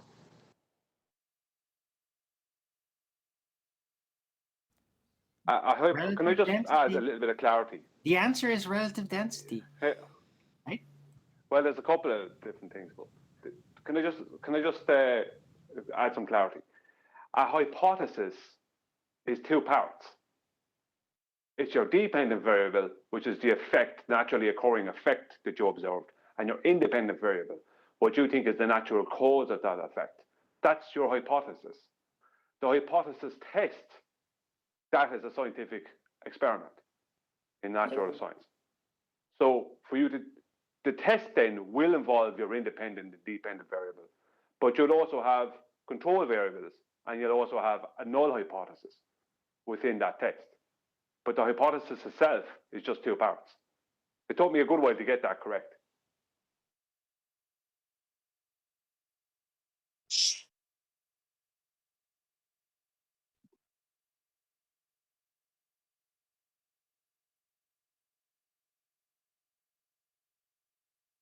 Okay then. Well, I'm glad we cleared that up. You may have to go back to the pink paper again. You mean the pink writing? Yeah, pink writing. Pink writing is people being told to establish what their phenomena is, dependent variable, what they claim causes it. We had some funny old crap come out during that process. Gravity one was the most memorable. Well, what's your dependent variable? Well, mass attracting mass. Not that that occurs. Well, what's the independent variable? Well, mass. So, if mass, then mass attracts mass. Well, even if they did know what was the actual phenomenon of gravity, hold on. Even if they did know what the actual phenomenon of gravity was, how are you going to very manipulate it in order to establish it as being the cause of that effect? They don't. So even if they had a phenomenon, they're still stuck. What are you going to do? Right? You're just going to be displacing things in space, and that's supposed to prove the cause of the effect? No, it's just going to tell you what is. Like, how are the things displacing, right? Which are very easily calculable through relative density, which is based on a legitimate scientific experiment. No, they'll come back with Cavendish. But that doesn't even it's weighing the Earth, and gravity is presupposed. It's not an experiment that proves gravity of any sort by a long shot. Listen to the chat, skanks. We have Extremistus. He's going to strike again. Listen to this comment. Let's take the Large Hadron Collider. Is that considered an experiment? It accelerates subatomic particles to high speeds and then collides them to see what is produced. Is that considered an experiment? Sounds natural to me. He's getting ready to unleash his intellect on the unsuspecting flat earthers. Natural. I would say that would be more of a fairy tale story. Can you verify subatomic particles? Has anyone isolated them, or are they only like little blips and mathematical assertions that? No, they got squiggly lines. Just relax. Man. We're on. They got the squiggly experiment lines. part. Sorry. Just don't follow it, Arwen. But they claim that they won't be allowed to speak in the chat, so they don't come in and talk. Oh, that's what they claim. Is that true? Yes, that is true. Look in the chat. It's there. They won't be. No, is it true that they won't be allowed to speak in the VC? No, it's not. I'm speaking. Well, there you go. So let's deal with what Extremistus said. That's getting all the baltards there. He's rallying them together. Fucking clowns. So, what's the answer to the question? What's the question? I figured. So, Extremistus said, let's take the Large Hadron Collider. Is that considered an experiment? No. It accelerates Okay. Do you want me to continue or just stop right there? Sorry, my bad. Where do I observe it? Just let QE actually ask an answer. It was rhetorical. My bad. You're welcome to stop. It's okay. Shut up, Masto, you retard. So, Extremistus, he said, I'm gonna read the whole thing out and then we'll piece it. So he says, let's take the Large Hadron Collider. Is that considered an experiment? Of course, he put a period after Hadron Collider and experiment. So essentially he's illiterate, but I digress. It accelerates subatomic particles to high speeds and then collides them to see what is produced. Is that considered an experiment? So there's two questions. And there's a period after produced too. So there's two questions here. Is the Large Hadron Collider, is that considered an experiment? No. It's a what is situation. They're just screwing around. Like, oh, what happens? Presupposing all of what they're doing is actually real. It's not just a bunch of electromagnets being turned on. Like, whoo, that's it. But no, it's just a physical apparatus. That's what it is. Without a Hadron Collider. It's a physical apparatus. No, it's a giant freaking magnet, and they just turn it on. Oh my God, the gods will be angry. Oh, it's a giant magnet. That's it. Well, no. He's doubling down. Hold on a second. It's a little simpler than that, Arwen. You can go in what the Hadron Collider is, but it's just a physical apparatus. It's like, is that mountain, is that considered an experiment? See? You get it? Yeah. Maybe if you think that all mountains are molten buildings. Now, we're not saying anything about what the mountain's doing, Arwen. It's just the mountain inherent. I'm just screwing with you. So the second I put his post, Extremistus post, just in case people think I'm making this stuff up. And Master B, Nathan. So if you go to Master B, that's his post. That's what I'm reading from. Okay. So the second question, it accelerates now we're getting into what it does. It accelerates subatomic particles to high speeds and then collides them to see what is produced. Is that considered an experiment?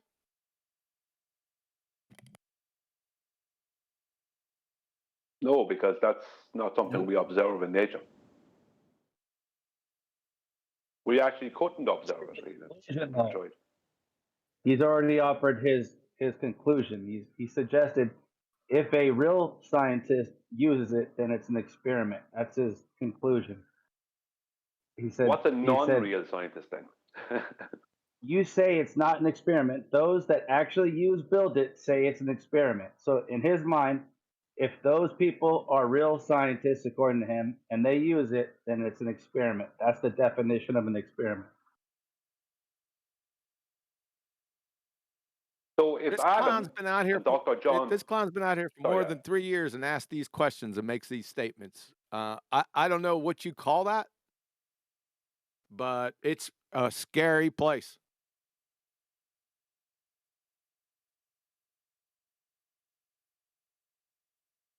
if Adam and Dr. John D, if the two of them got together and created an apparatus and then called it an experiment, does that mean it's an experiment because they called it an experiment, even though they didn't adhere to scientific method? That doesn't make it an experiment. I don't care who they are. It's an experiment if it actualizes a valid hypothesis, and a valid hypothesis has an independent variable and a presumed cause of that effect you observed in nature, aka a dependent variable, independent variable relationship that you're validating. That's what an experiment is. If it's anything other than that, it's not an experiment. Yeah, but extremists is using the tactic of, or defense, I should say, of, well, real scientists say it is an experiment. Well, Adam and Dr. John D are real scientists, if you want to see it in that way. The two of them could create an apparatus and call it an experiment. That doesn't mean it is. If they haven't adhered to scientific method and they haven't observed the natural phenomenon, then it's not, you know, if they haven't started even with step, it's not a real experiment. It doesn't matter who they are.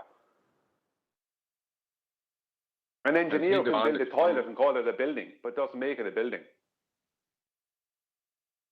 Has extremists defined what an experiment is to be claiming it's an experiment?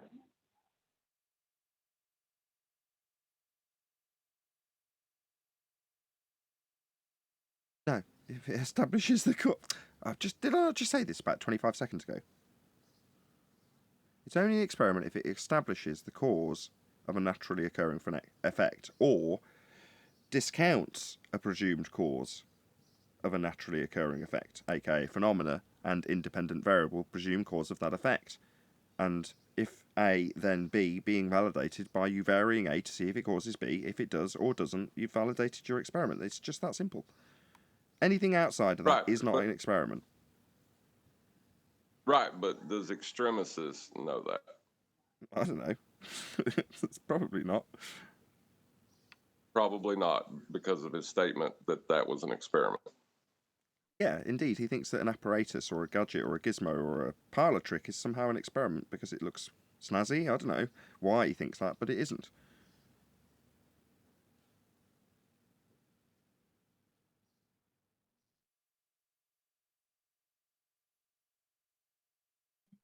He's rallying all the baltards in chat skanking. He's got him going, boy.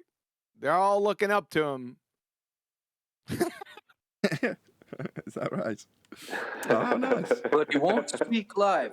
He won't speak. That's established.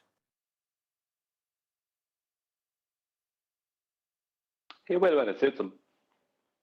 But he's not going to speak on this maybe because he knows that he's on a loser with it.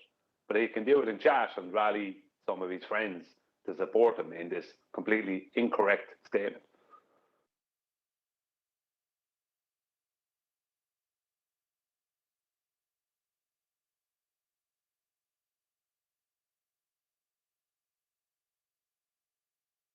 Ask him if perspective is negligible in globe maths.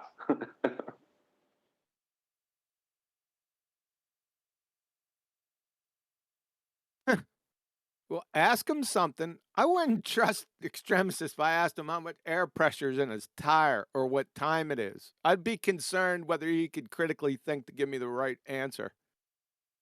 I mean, this guy's a certifiable retard. If you've been out here for 3 years around the vicinity and ask him what's an experiment or not, you got bigger problems than whether the Earth is flat or sphere or not. Let me tell you that.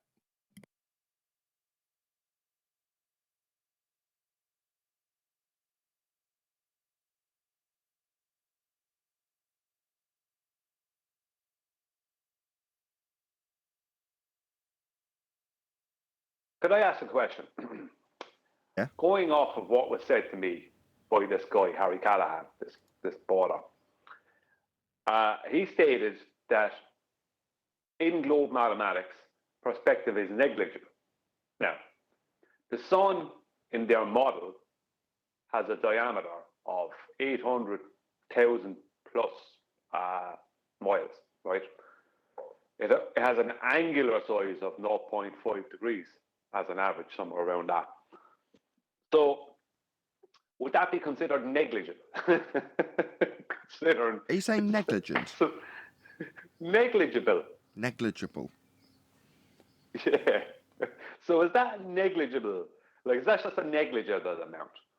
As opposed to it being 800,000 miles in diameter within their model. It's only a 0.5 angular size, 0.5 of a degree. Something you can't have on a globe, an angular size. Nobody's answering Would that you. be considered negligible? Well, I know it's not rhetorical, but no one is answering you. Yeah. Someone should, like, I mean, can someone elaborate on that? How can it go from being 800,000 miles in diameter to being just 0.5 degrees for us, something you can't have on a globe? But that's just negligible, supposedly, according to what I'm getting off of Harry Callahan, who's starting to rise up the ranks of the globals. Negligible. So perspective is just negligible.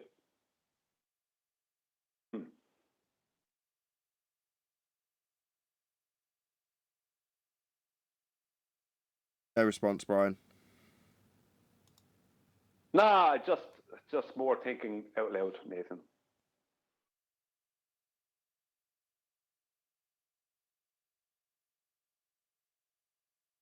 Because let's take it down to the that he was an asshole.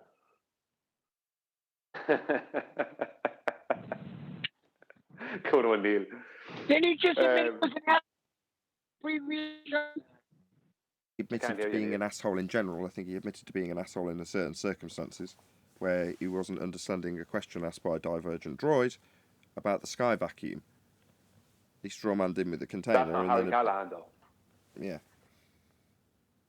It's a different person, Neil. That was extremists. I'm talking about Harry Callahan.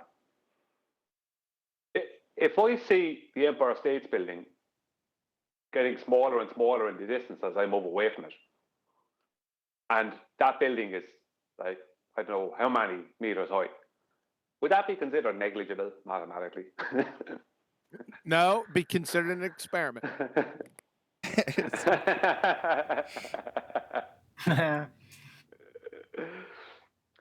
Nathan, how would I measure something orthographically? How would you don't. You transpose something into an orthographic view. I don't know, you measure something orthographically. What do you mean? Well, how do I measure perspective orthographically? Because all the globe maths is orthographic. You don't measure perspective orthographically. Well, supposedly it's part of the, according to this Harry Callahan, it's part of the maths, and it's negligible. See? Well, see, that's the point they're confused on. It's actually a flat Earth celestial sphere in orthographic view. They just don't realize it's a flat Earth. They're asserting that celestial sphere means it's a globe, and correct. They're just confused. Oh yeah, it's heavy confusion. Surveyors. Hold on. Here's what you tell them. Well, do you feel lucky? Well, do you, punk? That's what you tell Harry Callahan. Did I shoot 5 or 6? Yeah. Surveyors use a plane. That's all they use. They only measure a plane on every survey they do. So planes linking together after plane with each surveyed spot is always on a plane as far as you go. They don't account for curvature. No, and even the globe's 8 inches per mile squared. That's a rise over run drop rate. That's basically what that is. In how they measure a slope in surveying is what's known as rise over run. And that's a drop rate. That's a rise over run drop rate. And that's why our opposition, we're always talking about how it creates a parabola, because it creates a slope.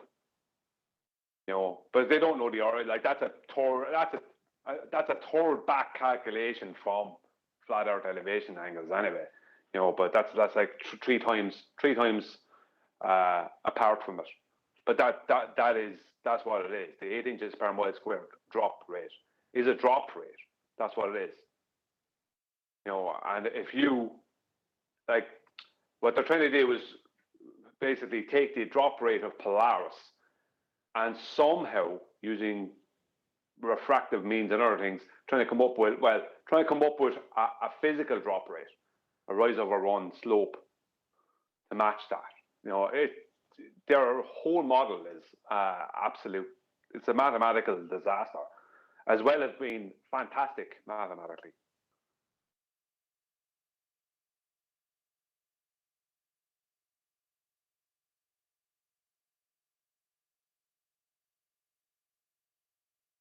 I know what you're thinking. Look, what am I thinking? Did I shoot 6? Only 5. Yeah. I tell you, in all this excitement, Shut up, you I kind of golfer. lost track myself. Of course, I'd get fucking rumpus, right? Owen was moaning earlier, right, quite profusely about how he didn't get to make the end of his joke. Weren't you, Owen? Fuck. It's just all this golf talk, man. Come on. Yeah, you defend Flat this. Earth. It's flat. It's flat. We're not talking about golf, Howard. That wasn't a golf reference at all. What? That wasn't a golf reference. QE is referencing Dirty Harry, the movie. Shit.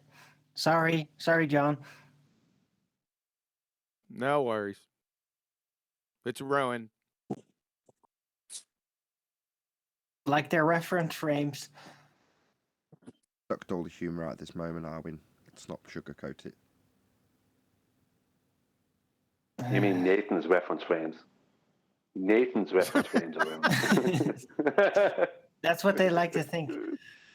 But that's the comfort of turning everything inside out. In the reversed world, like their inability is their victory, because suddenly they project it onto the opponent, and then they have all that room that we actually have, right? It's delusional, it's envious, it's what they do. So we got Extremistus in chat skanking. He's back. He's helping everyone refocus. Here's what he says. It's in Master B. So back to my original question. They got off on a couple tangents. You know how that goes. Every scientist on Earth will say that the LHC is an experiment, but flat earthers say it's not an experiment. Someone else mentioned if we go by the definition of the scientific method, then it's not an experiment. Does that mean that every single scientist that designs/uses the LHC does not know what the scientific method is? End of comment. How would you know what all these claimed scientists that work at the LHC think? I mean, he's claiming to know what they think. I have no idea what these people think. I'm not them people.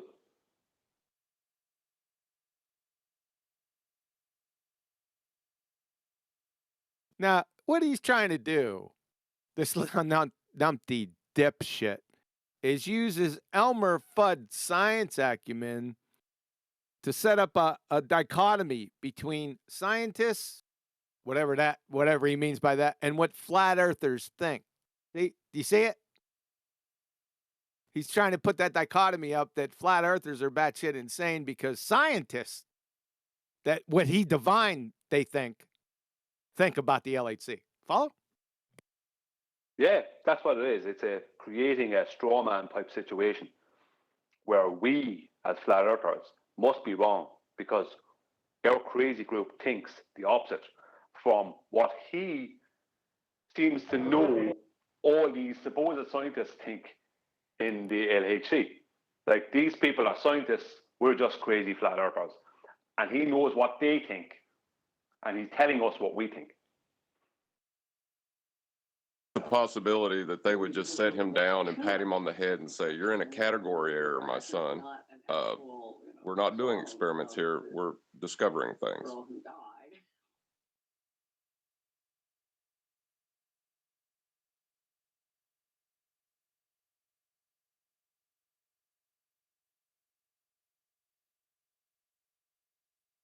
It's all a growth curve, and I think we're all doing fantastically, really, right? Like, thank you, everyone each in their own way. I needed a little pep talk. Thank you. You're welcome. I did notice that today is the 13th of July. Did that Ruhif debate ever take place, or?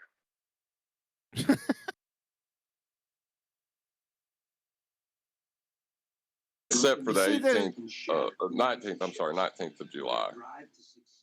Okay. Originally the 12th, now the 19th. All right. Okay, good.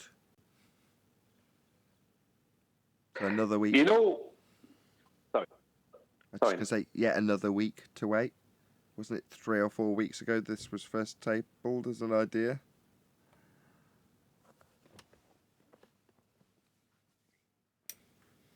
What are they debating on? Describe reason for why he's not got his shit together and just set a date, but it just might be incompetence instead of fear.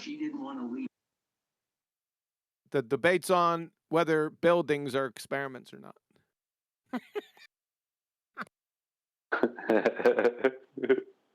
Serious? That's not serious, is it? No. The debate is They over seem to be. them using. You know, most of them fall down pretty quick these days. They're not built right.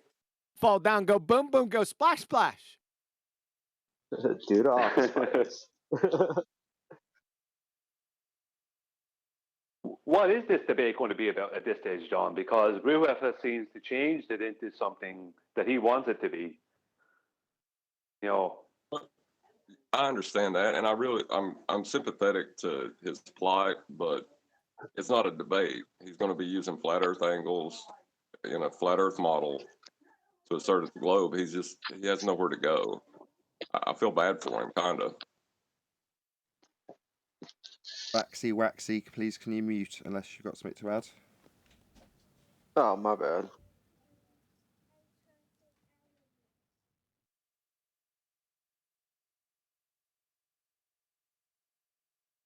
So it's kind of a debate on a not debatable topic, I guess is what it's come down to.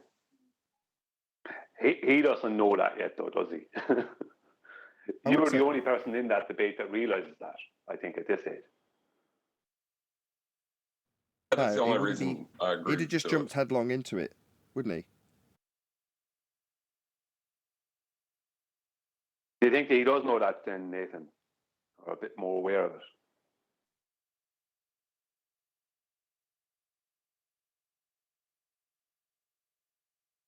What are you going to say, John?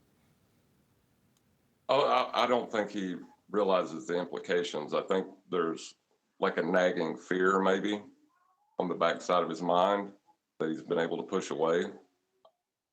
I'm just going to point out, where he's wrong. That's all I can do.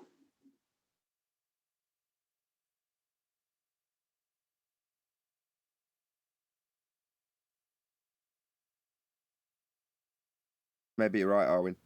Or was it Arwin that said it? What? Whoever just said he doesn't know yet. Yeah, that was me. I was thinking that maybe he's not even fully aware yet that there isn't a debate. That only John is the only person that's aware that there isn't a debate. Whereas Ruhif thinks he has a debate or a chance. No, they have no chance. No, none. I guarantee it. Arwinian guarantee. Nothing. They still have plenty of delusion to go, though. So they will keep on going on just that. but it's going to get more chaotic. And yeah, they're going to run into personal life trouble because of like how deluded they've become. So that's my prediction. Well, I would say that Ruhef has some idea. I have to go kind of with what Nathan said. He must have some idea, because you were right, Nathan, to point that out, because he hasn't gone headlong into it. He hasn't gone, yeah, let's debate. He keeps on trying to corner the debate into a place that he thinks he can win or has an argument. You know, he keeps on trying to make it, this debate is about such and such a thing, and it's going to be about that specific thing, and that's what the debate is going to be about now, and that's the end of that now. Do you know what I mean? It's like, you know, we can't talk about black or red or blue, and we must only talk about white and green. Do you know what I mean? There's no way we're allowed to talk about the other colours. You know, it's kind of like, it's like he knows there's something wrong, but he's trying to pigeonhole the thing into a situation where he thinks he'll be safe, not realising the very topic he wants to debate about, there is no safety. If you know what I mean. He's just trying to hide out, but he doesn't realize he's weakening over time. Like, by hiding out like that, you don't develop, you weaken while we grow, while we weaponize everything that's on our path for the truth. Well,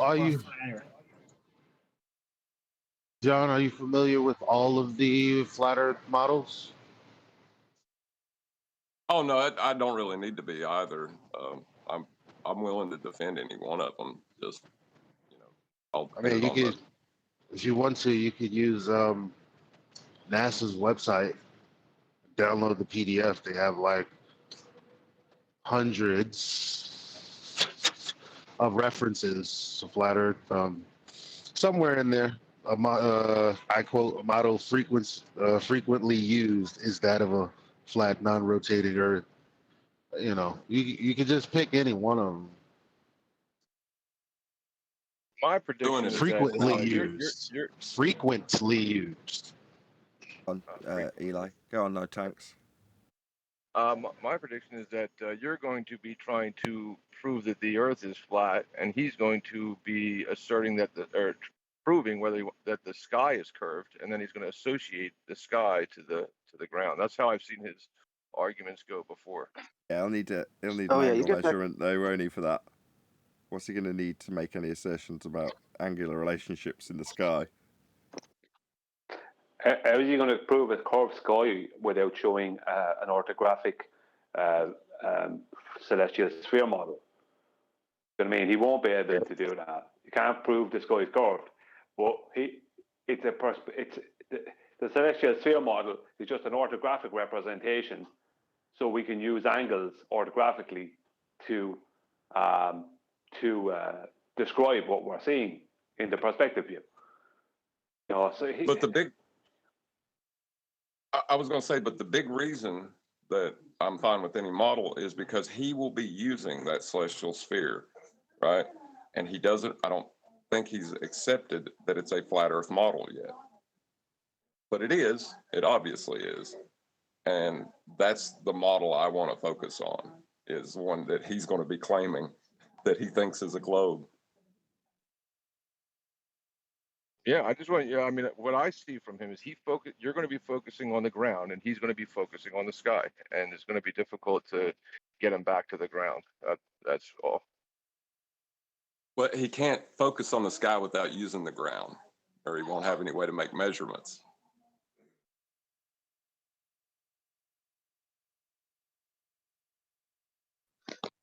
I've heard that dude's arguments about 1 degree every 60 nautical miles. Once he starts talking about that, he kills himself, essentially. Like, me and him got into that one day about, being on the water, and every nautical mile he goes, Polaris dips, and he ended up saying how it was physically impossible for humans to do that till GPS came out, which was like, 1995? It's just, it gets ridiculous talking to that guy. Yeah, that would be an angular measurement. It would be flat Earth. All elevation angles, the Polaris are flat Earth elevation angles. The horizontal of that right angle triangle has to go from the observer to the GP of Polaris, which when you get to the equator is going to be 5,400 horizontal miles. You can't have angles on a globe. Angular measurements aren't possible on a globe. Can't be had. There is no perspective. Right, mapping a globe would be quite a hazard to do. Actually, it would be a geometric challenge to basically get the real map if the Earth was actually a globe. But the thing is, it's not a globe; it's flat, and there's a celestial apparent sphere, and this makes it like pretty easy to coordinate based on this reality. So, yeah, good luck imagining that the Earth is a globe, but reality is still stuck to just how it really works. Yeah, it is amazing that there's no straight lines, even in their imagination of the globe. There's no, like, period, amen, no straight lines anywhere. Straight They line claim they exist. have one. Right through the center of the Earth. Like, yeah. They claim that there's a tangent to that the horizon is a tangent point, and you have a straight line of sight to that horizon until the black swan. That was the only straight line, and they got rid of that 2 years ago. That's not correct. They have a straight line straight through their equator.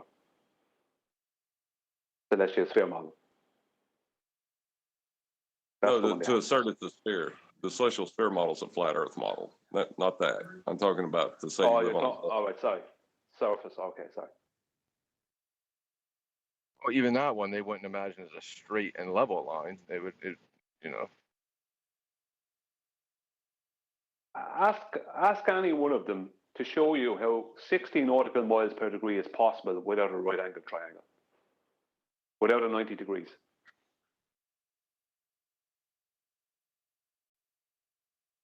Can't. It's not possible. It requires the right angle triangle. Because that's what we use when we're taking elevation angles to Polaris.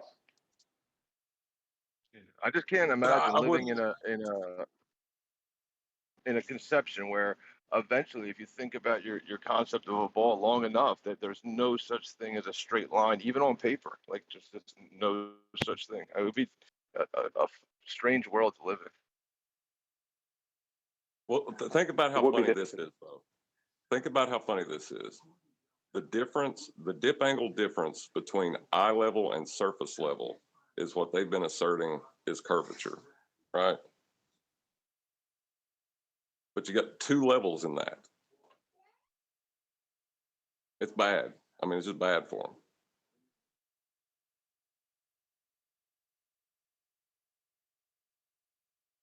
Nautical miles are bad. All nautical miles are conversions from minutes of degree. Minutes of degree taken from 90 degrees. Angular, flat Earth. You can't have nautical miles without flat Earth. We do have nautical miles because the Earth is flat.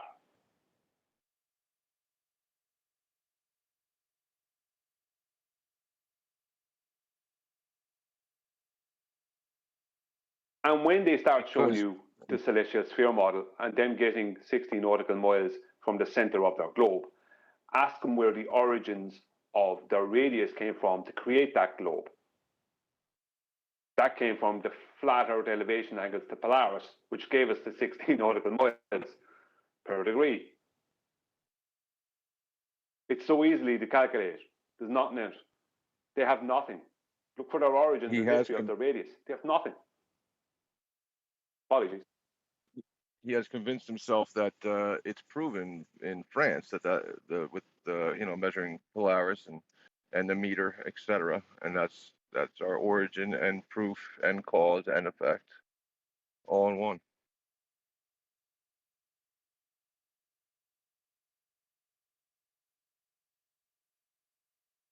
Was it France? There was a radius measured in France. Is that what he's saying?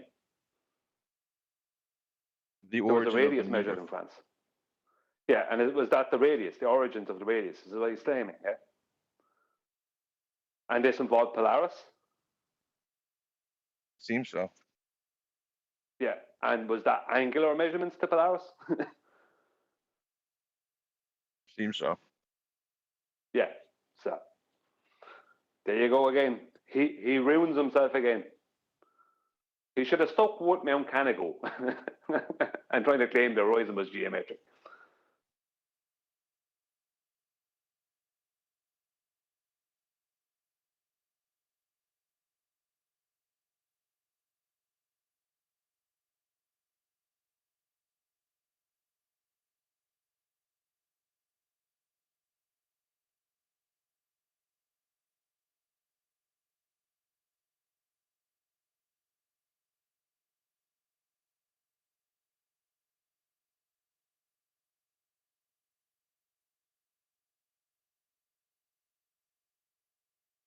Alrighty then.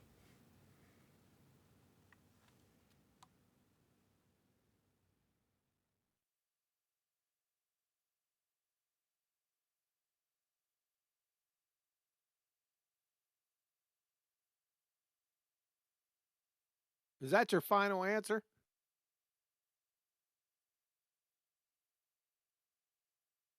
Dun, dun, dun. I know what you're thinking. Here he comes. Did he shoot 6 or only 5? I can tell you in all this excitement, I kind of lost track myself. So you have to ask yourself a question. Do you feel lucky? Well, do you, punk?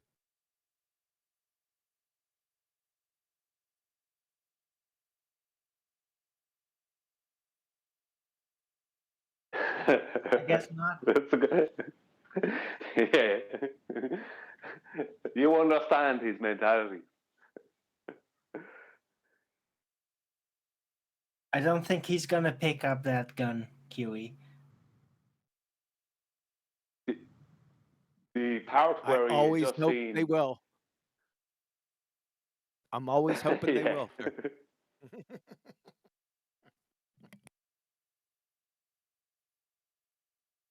There's a part where he has a new partner. I think it's in the second movie. He has a new partner. And they're after just seeing 2 dead bodies or something like that near a shoreline. And they go up and get into the car, and Harry says to him, I'm hungry. Do you feel like getting a burger? And the man says to him, he says, you can eat after seeing that. After seeing what? They just pulled it off. He didn't care. Was it with the guy? Was it with the guy or the girl? Remember the girl partner? With the Yeah, but I think that was the third one, or it was with. It was a guy. It was a guy. A black guy was his partner. Oh, I think it was right. the second Yeah, movie. I know what you're talking about. Remember the girl, the new girl partner, and he was going down. He was in San Francisco. He was going down to the Fillmore district, and they're on their way down. And he goes, "Yeah, we're headed down to Fillmore, something to that effect." And he said it's the VFW of the Fillmore district. And she goes, VFW? He goes, yeah, very few whites.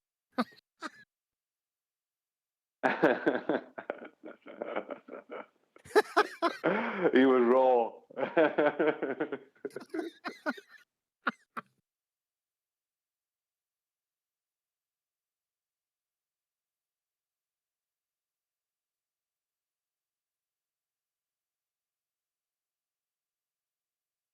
All right. All righty then. Is that it?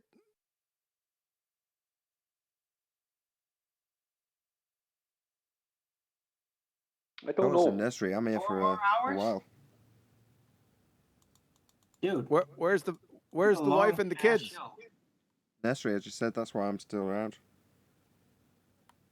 I figured as much.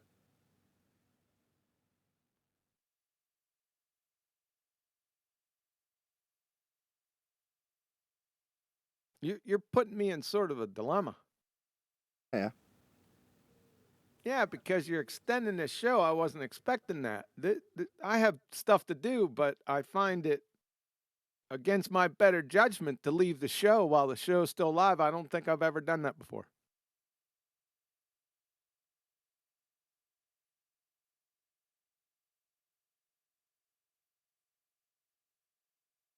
Thanks for your concern. Yeah, I'm not twisting your arm. I didn't say you were. Nathan, you padding, bro? What? It's a self-induced dilemma. Padding, bro. Padding. Say it 5 or 6 more times.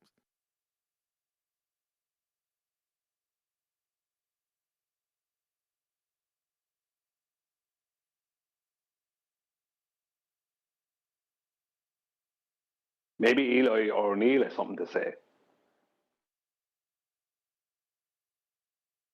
No, not at the moment.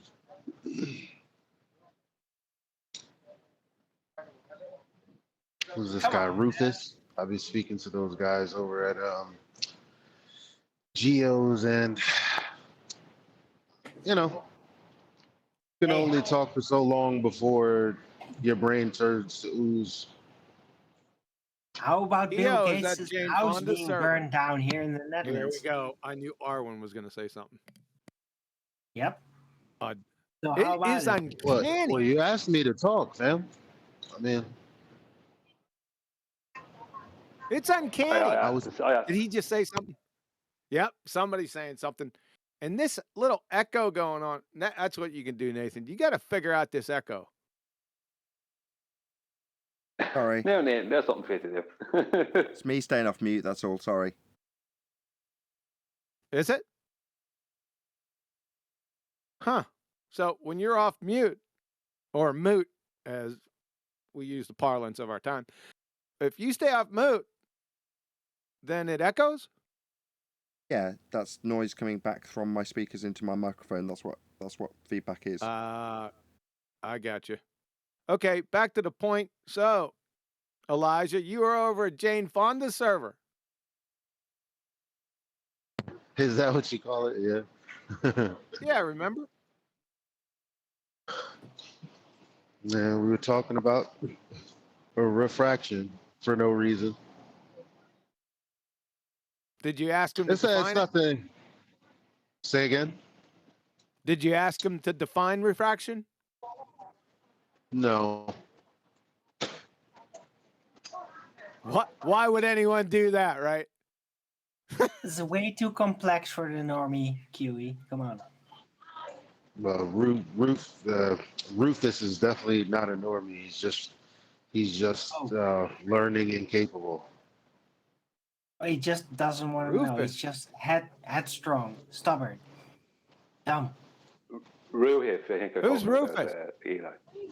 Well, that's what Who's his Rufus? name is Rufus or Doofus or some shit like that. Roofy. Is that him? I don't know. An Australian lad. Fella from Australia. Eli. Nah.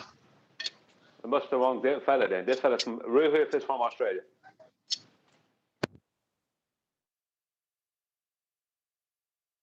He was double speaking the whole way through. It was just funny. At some point, I said, guys, I'm out of here. Is it Doofus Manfred you're talking about? Because there is a baller called Doofus Manfred. Yeah, that's him. Yeah. But that's not Rufus. Yeah. Yeah, he's a real doofus. He follows right after his namesake. Okay, we have Extremistus back again. And maybe this would be in whose wheelhouse? Brian. So Extremistus says, I'll post it in Master B. We see 1 degree per 69 miles, 60 nautical miles in parentheses. That is what we observe in nature. That is not possible on a flat plane. Over to you, Brian. Yeah, would that be 1 degree of angular measurement? Something that is a measurement of perspective. An angle to Polaris, which is an elevation angle, which requires a horizontal baseline between the observer and the GP at Polaris. Is that what he's talking about? That would be perspective. That would be angular measurement. That would be impossible without a flat Earth, and impossible on a globe, because globe mathematics is orthographic. There is no angular measurement possible in orthographic, because we can't see in orthographic. We can only see in perspective frontal view. And to take those angles, we need a flat plane, a flat horizontal to the Earth. And that's what we use when we do it. So 1 degree, which is 60 nautical miles, is 60 minutes of degree. 60 minutes within 1 degree. Minutes of degree, minutes of angular measurement. Flat Earth.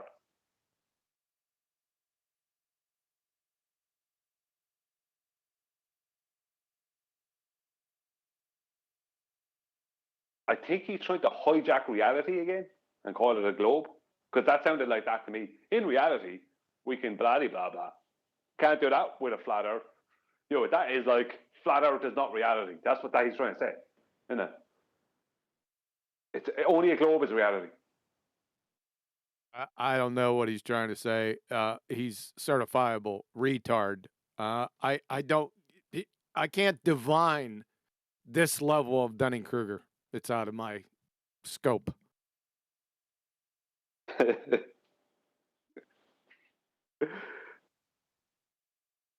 Then he has the gall. Somebody answers him. He says, "Be quiet." He spelled it wrong. "Be quiet. The adults are talking." And while he's on mute and deafen.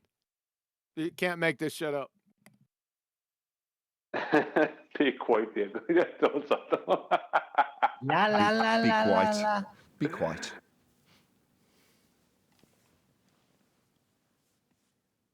Sounds like he's trying to stick his fingers in his ears and like just he's blocked. He You can't know who's go. really depressed? Who's really depressed are all the baltards that come barreling on in here at the end of the show to make a fool out of themselves. They have to wait a little bit longer, Nathan. Oh, right. They have to wait for me to round out, do they? Yes, sir. I see. I suppose I better do exactly that. So with that, I'll say another huge, massive, enormous thank you to both Discord and G+ panels for making today's after show possible. And of course, a massive thank you to all of you in either Nathan Oakley 1980 or Nathan Oakley Programming streams for hopefully smashing the super chat, liking, commenting, sharing, subscribing, joining as a member, and all that good stuff. I've been Nathan Oakley, and I will see you all in the next video.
What a lovely day!